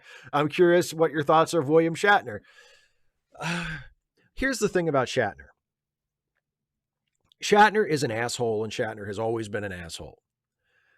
I think we forgot for a few years what an asshole he was, because he had a late stage career resurgence. He got on Boston Legal and won some Emmys. He did a couple of movies. He started doing Star Trek conventions a lot more often. He sort of embraced the Star Trek fandom in a way that he never really had done in his earlier career. I mean, a lot of people don't remember, until about 10, 15 years ago, like William Shatner almost never did Star Trek conventions. And unless he was like doing a Star Trek project and was being sent out specifically to promote it, he really didn't like talking about Star Trek or doing Star Trek stuff. And then, he got a little older, and I think maybe he had success in some post Star Trek things, maybe got a little more confident in himself and felt like, he had proved his point and had a career in other areas, and he could come back to Star Trek and feel okay with that. And he started doing conventions, and he started making documentaries about Star Trek stuff. And, and he kind of was welcomed back into the fold and embraced the fans, and the fans embraced him. And we all forgot for several years that William Shatner is an asshole. And is, he's a guy who looks after himself and is very egotistical and very self-centered. And William Shatner wants to take care of William Shatner. And that has always been the deal with him. And maybe some of us forgot about it, or some of the younger fans didn't know that because they came in during, the love period. But that's always been William Shatner. And so I've always known that was the deal. So I can enjoy him as Captain Kirk. I can enjoy his performances when he gives a good performance, and know, as much as I love Captain Kirk, and I love Captain Kirk, that William Shatner himself is a massive douchebag and always has been. And I was rambling for a while, so let me go back and catch up on some super chats. Kemp Chalmers says, have you seen the creepy Spacey Christmas videos? Yeah, he didn't release one last year, did he? I don't think he let one. He let one out last year, but I saw for 2 years in a row or 3 years in a row. Yeah, I saw the speed. Yeah. And yeah, they're creepy. It's the very definition of, who is this for? Who asked for this? You're like, read the room, dude. Nobody wants to hear from you. Super chat from John Burns. Gamma World, a post-apocalyptic society, spawns zombies which take over World War II Soviet Union. Fighting zombies is easier because they have no reason to interrogate them. No worries about the need for torture. Yeah, well, thanks for sharing. And thank you for the super chat. Thank you very much. Kemp Chalmers, will you be reading the new Cisco comic? No, I mentioned this earlier when I was answering patron questions. I read the first issue and it just doesn't seem like my thing. I don't plan on reading any of it. No, no, it doesn't seem remotely like my thing. So no, I will not be reading it. And what did Shatner do? I mean, he didn't do anything specific. He's just a dick. He's just a dick. Luck Dragon with a super chat. $5 shot for Jason David Frank, Green Ranger fan since watching OG Power Rangers as a young teen. Won contest where he sent me a personal video message. Well, that's cool. Yeah, I was just a little too old to be like super into Power Rangers, but I watched it a lot because my younger brother was into it. So, I mean, I remember the Green Ranger, and then I remember the Green Ranger turning into the White Ranger. And I remember feeling bad for the Red Ranger because the Red Ranger had been the leader. And then Tommy went from the Green Ranger to the White Ranger. And Zordon said, oh, and by the way, Tommy, now that you're the White Ranger, you're also the leader of the Power Rangers. Fuck you, Red Ranger. And the Red Ranger was cool about it. He stepped aside. He was like, yeah, sure. Tommy's the leader now. Cool. Great. Hey, all for one and one for all. Team player, right? Good for him. Not how I would have handled it. Another super chat from Kirk 2011. You are right. It is a hard sell because William Shatner to me will always be James T. Kirk and Denny Crane. It's a shame, really. And thank you. Thank you. Yeah, I mean, it sucks. Like, it sucks when an actor who plays one of your favorite characters turns out to be a dick in real life. And some people can't reconcile that. And it ruins the performance for them. And that's too bad, but that's fine. Like, that's their right. If that's how you feel, that's how you feel. I have, like I said, for as long as I can remember, at least since I've been a teenager, I've known that William Shatner is a dick. And I've just reconciled myself to that, and it is what it is. Let me go back and catch up on some of the messages that I have missed because I've been answering all the wonderful super chats you all have sent me.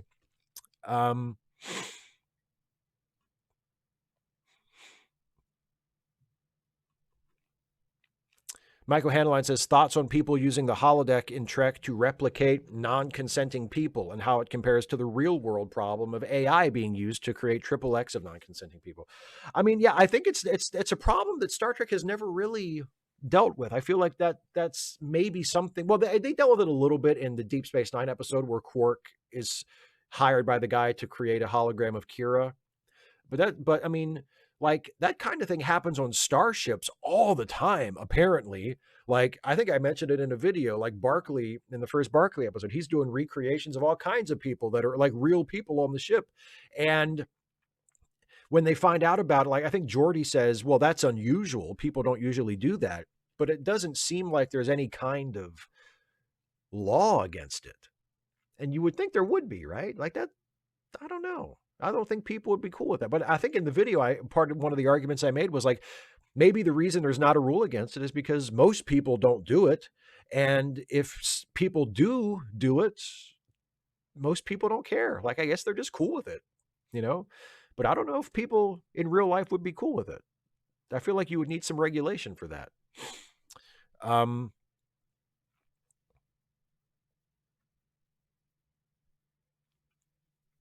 255 AD, wait, you like Obama. Didn't you make a vid about how misguided his attempts to reason with the Republicans were? Oh, yeah. And I do think I think he wasted way too much time trying to reason with Republicans. But I still think, it doesn't mean I think he's a total loss or I think he was a terrible president. But no, his attempts, I feel the same thing about Biden. The attempts to reach across the aisle and court Republicans and get Republican support for stuff, I think it's a waste of time because the Republicans aren't interested in that. They're not going to work with you. It is a waste of time. Stop trying to do it. So, I mean, no, I still believe that very much. But it doesn't mean that I'm like completely anti-Obama.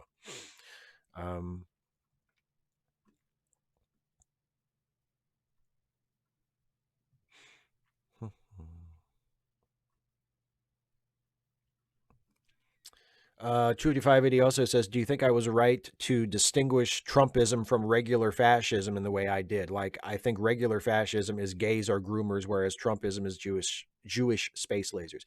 Yeah, I think it's a good distinction. I mean, Trumpism is centered on is not. You're right. It's not only more like blatantly hateful and outrageous and completely mask off and buffoonish in a lot of ways, but it is also specifically centered on Trump himself as a personality. It is a form, I think, of fascism. It is a form of authoritarianism, but I do think it's fair to describe it as its own thing. Yeah. Um,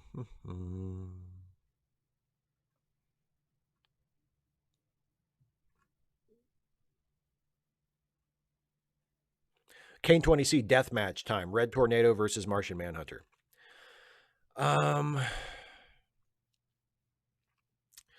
I kind of feel like I should say Red Tornado because who doesn't love a robot? I mean, I nothing against Martian Manhunter, but Red Tornado's a robot. Come on, how you gonna not pick the robot? Um,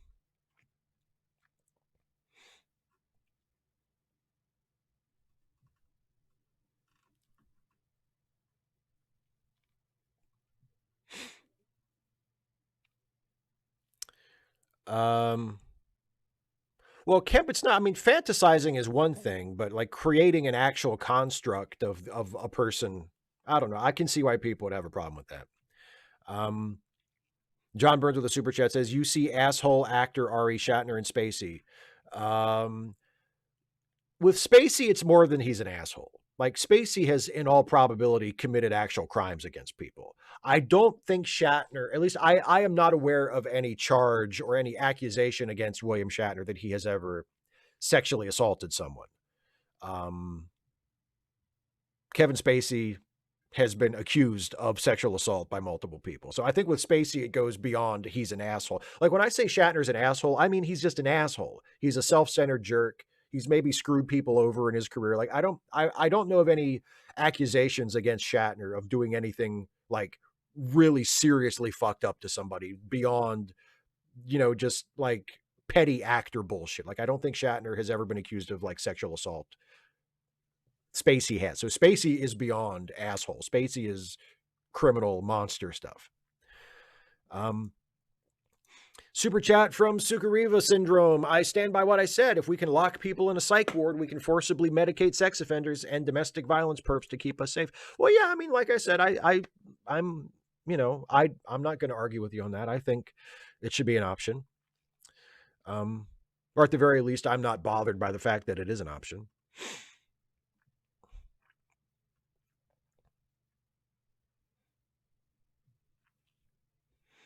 Vidicus, that's an interesting question. Would Barclay have done better or worse on Discovery, where more crew members have realistic human flaws and aren't all carbon copy perfect Starfleet officers? Pushed to be better or remain hollow addict? Well, I mean, technically speaking, I'd at least in we have, I mean, we haven't seen anything holodeck like in seasons 3 or 4, have we? And I think in season 1 and 2, it didn't have a holodeck. I mean, they had holographic like training scenarios that we saw them use at one point, but they didn't have anything that was like a proper TNG style holodeck where you could go into a completely realistic, immersive alternate reality. So I don't know if Barclay would have had the option to become a hollow addict, would he? And plus, you're right. Your point about the people being a little bit more realistic and more flawed, that might have helped too, for sure. Stephen G. Clenard with a super chat. Finding out a favorite artist is a terrible person is not as bad as finding out that an artist you think is terrible is actually a good and decent human being. Now that is the truth. Oh my God. If it turned out that I mean, who's a really shitty artist? Well,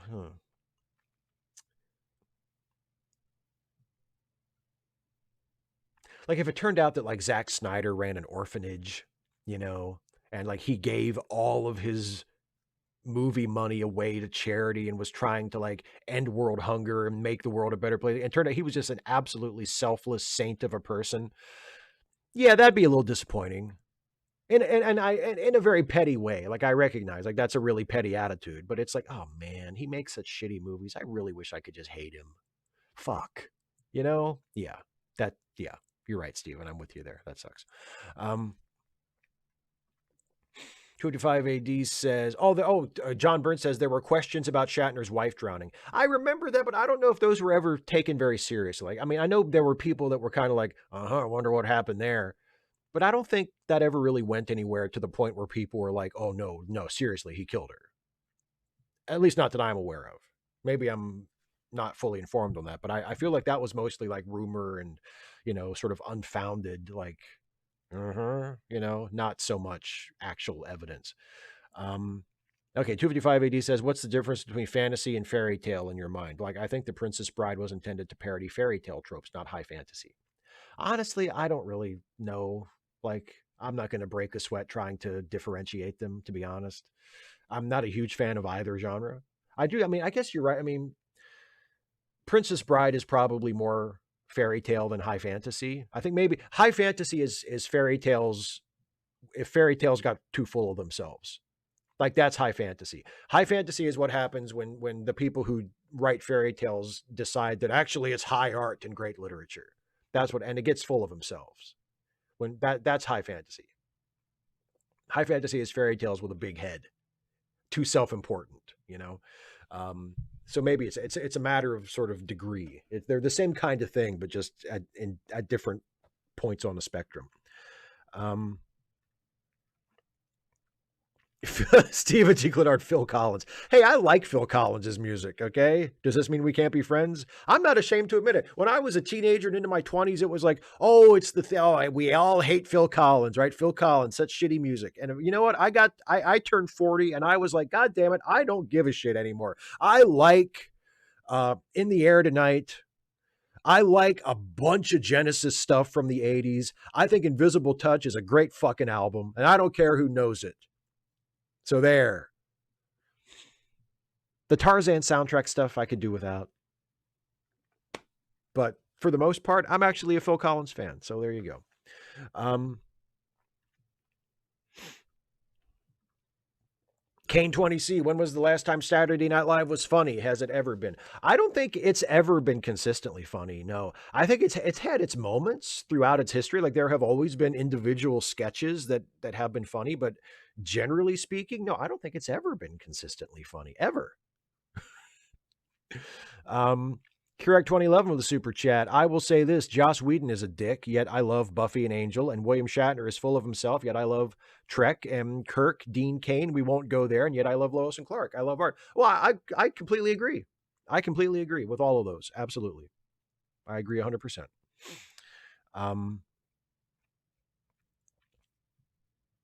Yeah, C-Mac, exactly. Who doesn't not just sing along with In the Air Tonight? I mean, yeah, I sing along to it, but come on, you gotta do this too. I mean, come on, who doesn't air drum along when he hits that drum come on?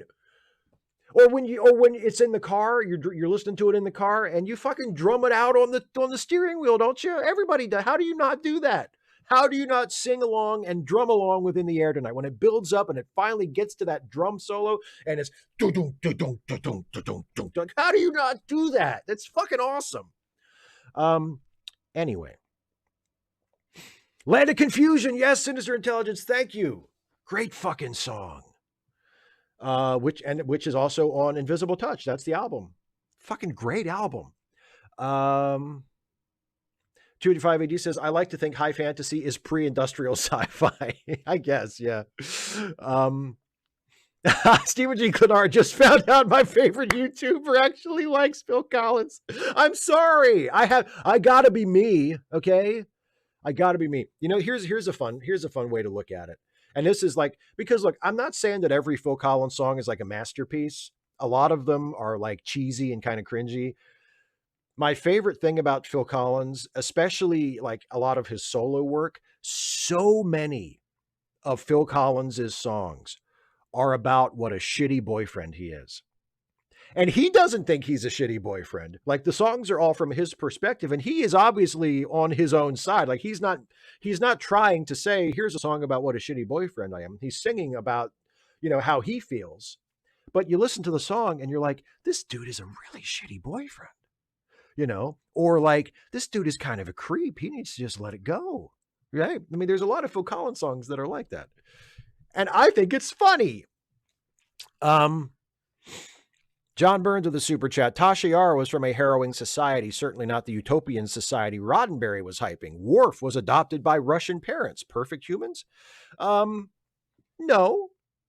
I mean, I do think, here's the thing. Roddenberry had the idea early on, and I think he kind of went back to this early in TNG and really wanted to focus on it. Like, oh, humans have evolved. You know, humans have, for the most part, like perfected their society and they're more enlightened now. And there were always writers on the shows that were like, Gene, this is death. Like we need to have characters that have flaws. We need to have conflict between people on the ship. Like the show is going to be so boring. And I think you see, especially in TNG, like the more that Roddenberry loses his hands-on influence on the show, the more interesting it becomes because the writers can then start putting in things that Roddenberry himself would not necessarily have approved of, you know, like more flawed characters and more conflict between the cast and stuff like that. I mean, and they really put the pedal to the metal on that in Deep Space Nine. But you start to get a little bit of that on TNG after Roddenberry sort of steps away, and then especially after he dies.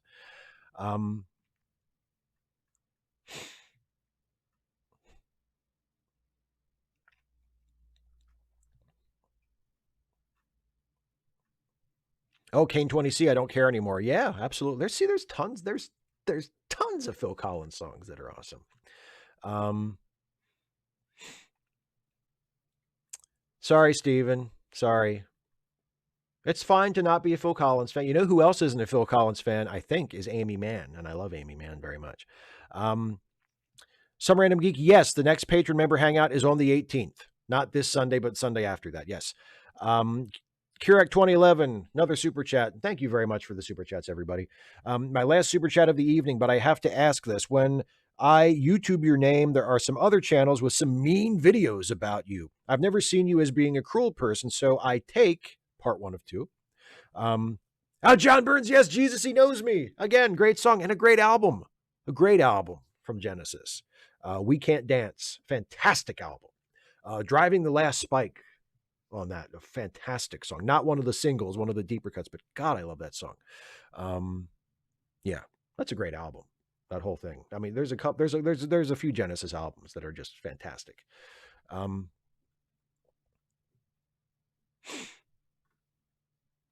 Yeah, so Kurek went on with the second part. So like Fance, I take people as I find them. I've never seen you as mean as these people are saying. In fact, I have taken offense to some of these.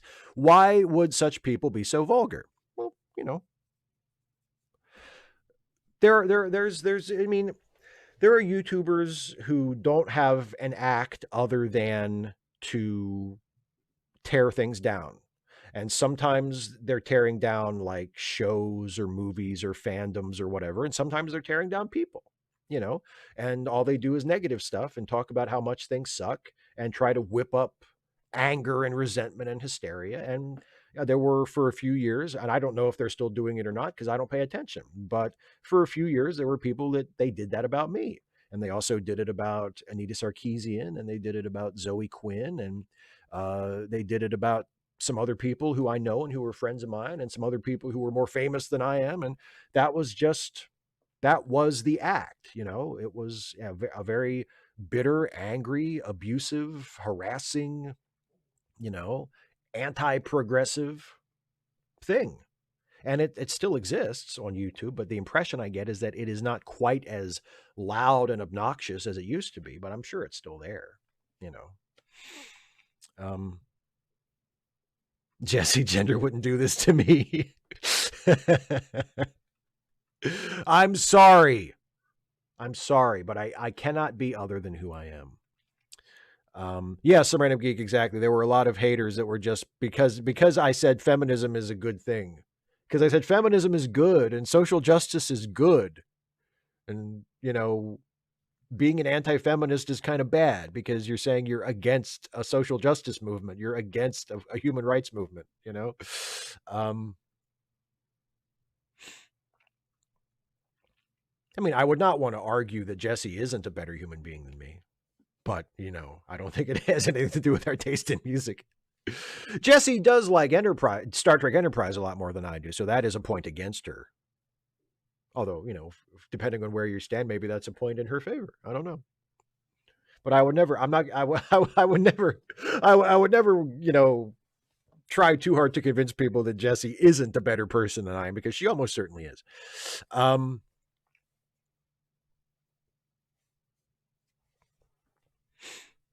Kemp Chalmers, it's crazy that the ringleader of the Shives bashing has turned to 180. I mean, who's the ringleader?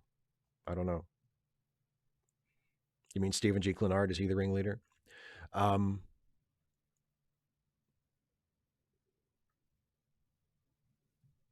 Oh, Stephen likes Enterprise too. I like Enterprise. I like Enterprise more than I like Voyager. I mean, Enterprise is definitely not at the bottom of my Star Trek series list. In fact, the Trek Actually video that comes out next week is about Enterprise. It's about Dr. Phlox, but I mean, obviously, it's about a lot of Enterprise shit. And it's mostly complimentary. I say nice things about Enterprise and about Phlox, while I also take the piss out of it a little bit, but that's just kind of my thing. It's all done out of love. It's all done out of love. What's wrong with Enterprise? It's just it does have a good cast. It has a good cast of actors. I don't know if it necessarily has a good cast of characters. It has a fantastic cast of actors. The characters, I mean, I make a few jokes to that effect in the video. I don't think Enterprise is a bad show. It's just kind of there. Like, it never really grabbed me. There are a handful of episodes of Enterprise that I watch and I go, "Now that's a damn good episode of Star Trek." But for the most part, it's just like, okay. I like the aesthetic. Like, I like the ship. I like the set design. I like the uniforms. I like a lot of the sort of trappings of it, but the actual stories, for the most part, they don't really reach out and grab me.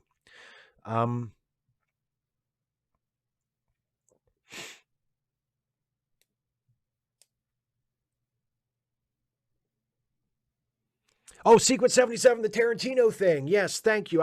You asked this a while ago, and I forgot to address it.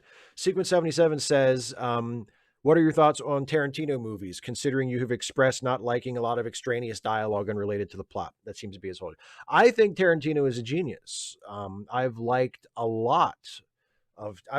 most Tarantino movies, actually. Tarantino's dialogue may not always be related to the plot, but it reveals character. And it's well written, and it's entertaining, and it has a certain musicality to it. And it's important to the story, and it's important to telling us who the people are. And it creates a sense of people having conversations, and I like that. It doesn't, the dialogue doesn't have to be related to the plot. Dana and I talk about this sometimes, and Dana will often say, plot is not story. And that's true. And that's why I have to be a little more specific and say, like, when I complain about, there are episodes of Andor where I say nothing happens. It's not just that nothing happens in regards to the plot. Nothing happens that's interesting to me in terms of the characters either. Like, a story doesn't need to be plot driven. Some of my favorite stories, movies, TV shows, books, whatever, are not plot driven. They're character driven. A lot of my favorite stuff is character driven. And even when you learn writing, when you take writing classes, most writing teachers that I have had, and most writing teachers that I'm aware of worth a damn, teach you to start with character and have your story emerge from character, as opposed to starting with a plot and then trying to hammer characters into it. It's much better to start with characters and to let your characters drive your story and even drive your plot. So it's not that I have a problem with dialogue if it doesn't pertain specifically to the plot. I have a problem with dialogue or with anything in a story that feels like it doesn't need to be there. And when I say doesn't need to be there, it doesn't mean that it doesn't move the plot forward. It means that it doesn't contribute anything. It's just there, or it's there because, like, especially in sci-fi and superhero stuff, well, it's there to set up something else, or it's there to explore the lore or to world build, whatever the fuck that means. And if it's not actually making the story I'm watching now more interesting, or telling me things about the characters, or moving the plot forward, or doing something, then I'm usually at a point where I'm about to lose patience with it. And I'm like, oh my God, come on, you know? So, but yeah, I mean, I love Tarantino. I think Tarantino has made some of my favorite films. Super chat from Luck Dragon. Order of Trek Love from most to least. Strange New Worlds, TNG, DS9, Voyager, Enterprise, Lower Decks, Prodigy, TOA, TOS, Whale Poo, Discovery. Okay, fair enough. That's not mine. That's not my order, but that's fair enough. Stephen G. Clinner, Porthos was a good dog. Porthos was a good dog. And Kirok, I'm partial to Scott Bakula too, as I think a lot of people know. And yeah, super chat from John Burns. Jonathan Archer, I think you meant to say, is CSI. Or Jeffrey Archer is cis. Maybe he is. I don't know. Sinister Intelligence, is it a sin on this channel that I'm not the biggest fan of QT? I'm not a big fan of excessive violence. I got playfully picked on for not watching Pulp Fiction. No, it's fine. There's a lot of there are a lot of people who don't like Quentin Tarantino for all kinds of reasons. So no, it's not a sin to not be the biggest fan of Tarantino. I think that's fine. It's all a matter of taste. I don't know. See, yeah, Dana makes a joke about quote tweeting. I know Dana and I have talked about watching some Tarantino together. I don't know that we've ever watched a Tarantino movie together. And Dana, I'm not sure if you've ever seen a Tarantino movie. And I'm curious as to what you would think, because there's part of me that thinks that you would really like Tarantino, and there's part of me that thinks you would just like immediately lose patience with it and would not like it at all. And I'm not really sure which one it would be. So that would be curious to watch like a Tarantino movie with you and see your reaction to it. But yeah. Okay. So we're getting close to the end. I do want to read a couple of these AI prompted stories to you. So, Dana, that's what I figured. I think we've talked about it before, and it's not really been your thing. Anyway, so I will turn away from the live chat for a little bit.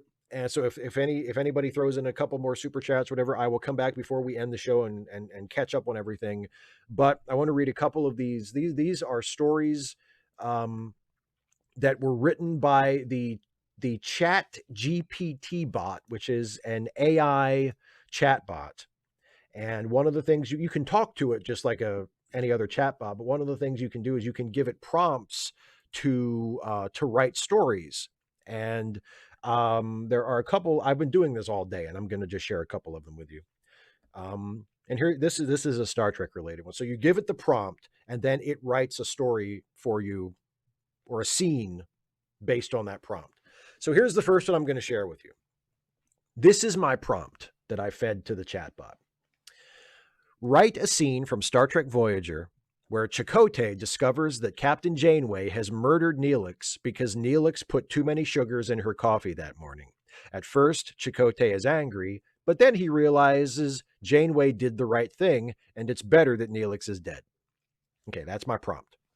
Here's the story that the chatbot wrote in response to that prompt. Chakotay walked into the mess hall and was immediately struck by the eerie silence that filled the room. He spotted Captain Janeway sitting at a table, staring blankly into her cup of coffee. "Captain, what's going on?" Chakotay asked, approaching the table. Janeway looked up at him, her eyes filled with a mix of emotions. "Chakotay, I did something terrible," she said, her voice barely above a whisper. Chakotay's heart began to race. "What do you mean?" he asked, feeling a sense of dread wash over him. Janeway took a deep breath and said, "I killed Neelix. He put too much sugar in my coffee this morning and I lost control. I'm so sorry, Chakotay." At first, Chakotay was filled with anger and disbelief. How could Janeway have done something so heinous? But then, as he thought about it more, he realized that perhaps it was for the best. Neelix had always been a nuisance, and his constant chatter and insistence on adding too much sugar to everyone's coffee had been a thorn in everyone's side. "I understand, Captain," Chakotay said, placing a comforting hand on Janeway's shoulder. "It was a difficult decision, but I think you did the right thing. It's better that Neelix is gone." Janeway looked at Chakotay with gratitude. and relief in her eyes. "Thank you, Chakotay," she said. "I don't know what I would have done without your support." Together, they sat in silence, sipping their coffee and contemplating the difficult choices they had to make as leaders of the Voyager crew. I think that would be a pretty good Voyager episode, don't you? I mean, not for Neelix, but... Okay, I want to read one more to you.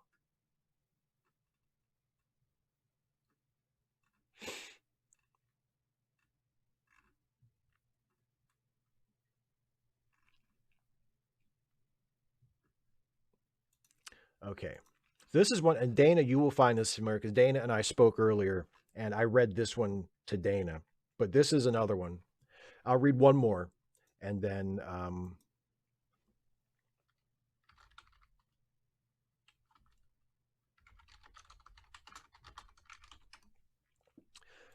we'll wrap it up. So this is the prompt I wrote is this.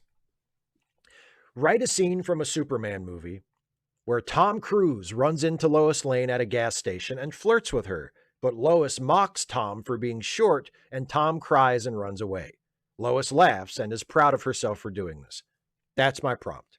Here's the scene that the chatbot writes. Lois Lane was at a gas station filling up her car when she saw Tom Cruise walking towards her. She recognized him immediately and couldn't help but feel a surge of excitement. She had always been a fan of his movies, and the thought of meeting him in person was thrilling. But as he approached her, she noticed something that made her hesitate. Tom Cruise was much shorter than she had expected, barely coming up to her shoulder. "Hi there," Tom Cruise said, flashing his signature smile. "I'm Tom Cruise, and you are?" Lois hesitated, unsure of how to respond. She didn't want to be rude, but she couldn't help but feel a little disappointed. "I'm Lois Lane," she said, trying to keep her tone neutral. Tom Cruise's smile only grew wider. "Lois Lane," he said, his voice full of admiration. "I've heard so much about you. You're an incredible reporter, and you're even more beautiful in person." Lois couldn't help but roll her eyes. "Come on, Tom," she said, her tone laced with sarcasm. "You can do better than that. You're not exactly a towering figure yourself, you know." Tom Cruise's smile faltered, and a look of hurt flashed across his face. I'm sorry," he stammered. "I didn't mean to offend you. I just thought..." Lois couldn't help but laugh. "It's okay, Tom," she said, patting him on the shoulder. "I'm just messing with you. You're a great actor, and I've always admired your work. But you have to admit, you're not exactly the tallest guy out there." Tom Cruise's face turned red, and he quickly turned and ran back to his car, tears streaming down his face. Lois couldn't help but laugh as she watched him go, feeling proud of herself for putting him in his place. So, those are the two that I'm going to share with you. Thank you for indulging me and as I show you my vacation pictures. Did I miss any super chats? Let me see. There's one from John Burns who says, "The person who mentioned dealing with ADD and having to pay lots of money should check out ADD and Loving It. Rick Green and Patrick McKenna live with ADD and the DVDs have great advice." Well, there you go. Maybe that'll help. Thank you, John. It's John Burns. Tom Cruise walking? Good point. Okay, so that is going to be it for the show, everybody. I do want to make a special announcement. Usually at the end of Ask Away, I will remind you that tomorrow on Dana's channel, Dana will be doing a Saturday 6 live stream. But for this month, and I think possibly from now on, I know Dana has talked about making this a permanent change.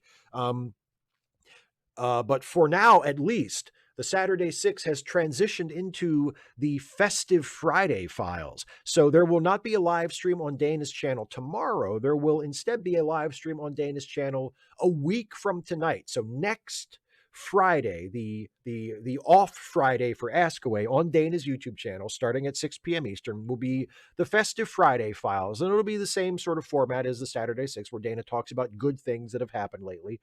But because of her schedule this month, no Saturday 6s this month. It'll be Festive Friday files. And like I said, she's thought about, I know she's talked with me about making that a permanent change and just doing a Friday live stream going forward instead of a Saturday one. So it's up to her. We'll see what she does.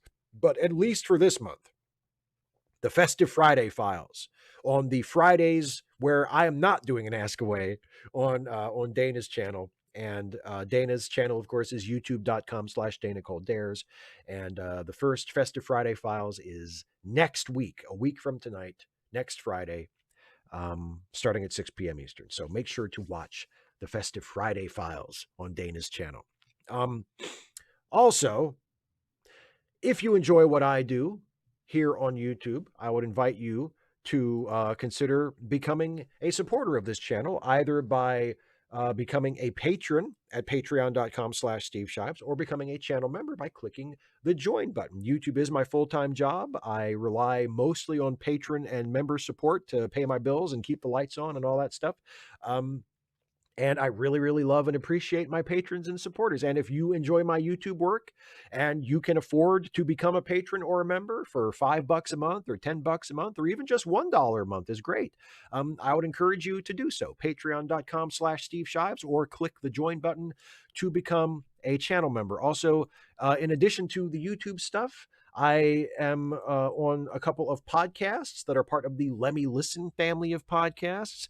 There is Late Seating, the movie review podcast that I co-host with the great Jason Harding, where we take classic films and give them a fresh review, see if they live up to their reputation, be it good or bad. Our new episode of Late Seating is out this week, and it is a review of the classic Buster Keaton film, The General. I am also on the Ensign's Log podcast, which is something I think you'll enjoy if you dig the Star Trek stuff that I do, especially the more humorous Star Trek stuff. If you like a little comedy mixed in with your Star Trek, I think you'll enjoy the Ensign's Log, the Star Trek themed comedy podcast that I do along with Jason and Dana, where we play low-ranking officers aboard a certain Federation starship as it embarks on its continuing mission to explore strange new worlds, yada, yada, yada. I think you'll enjoy it if you enjoy the Star Trek stuff. And that is linked in the description as well. Also, don't forget the charity links, charitylinks.page. And I see some random geek dropping a bunch of links in the chat as well for folks who need a helping hand. If you can afford it, it would be a wonderful thing to help out some friends of ours through the charity links or through the links that Geek is dropping in the chat. Also, thank you, Kemp, for the super chat there with the little sticker, and Kirak with another super chat says, "Okay, my very last super chat. Sorry, you don't have to be sorry for dropping in another super chat, bud. I really appreciate it. But I just wanted to wish you a good night and thank you for answering my question. Take care." Well, thank you very much for asking so many questions, and thank you for the super chats. Thank everybody for the super chats. Kemp, the next Trek actually is next week, next Wednesday. And it will be the subject is why Dr. Phlox is actually Star Trek Enterprise's best character. And I shot it today, and I will be editing it over the weekend, and it will be up next week on Wednesday. So there you go. I hope you like it. I hope everybody likes it. Kirak, by the way, I never got the podcast to work for me. Well, I'm sorry. I don't. We'll try to figure something out. I'm not sure what the problem is. And Luck Dragon, thank you. Look at that. Luck Dragon just became a $5 a month member. Thank you very much. I'll give you because you became a $5 a month member, you earn a shout out at the end of a Trek Actually video. I just filmed the next Trek Actually video today, so I can't give you your shout out until next month, but you'll definitely get a shout out for becoming a $5 a month member. So thank you very much. And thanks to everybody for watching. Thanks to everybody for asking such awesome questions. And thanks you so much for the super chats. Y'all were very generous tonight. I really appreciate it. And don't forget the Festive Friday Files on Dana's channel next week. And then I'll be back for another Ask Away in 2 weeks, and a whole bunch of videos between now and then. So thanks everybody for watching. Take care, and I'll see you next time.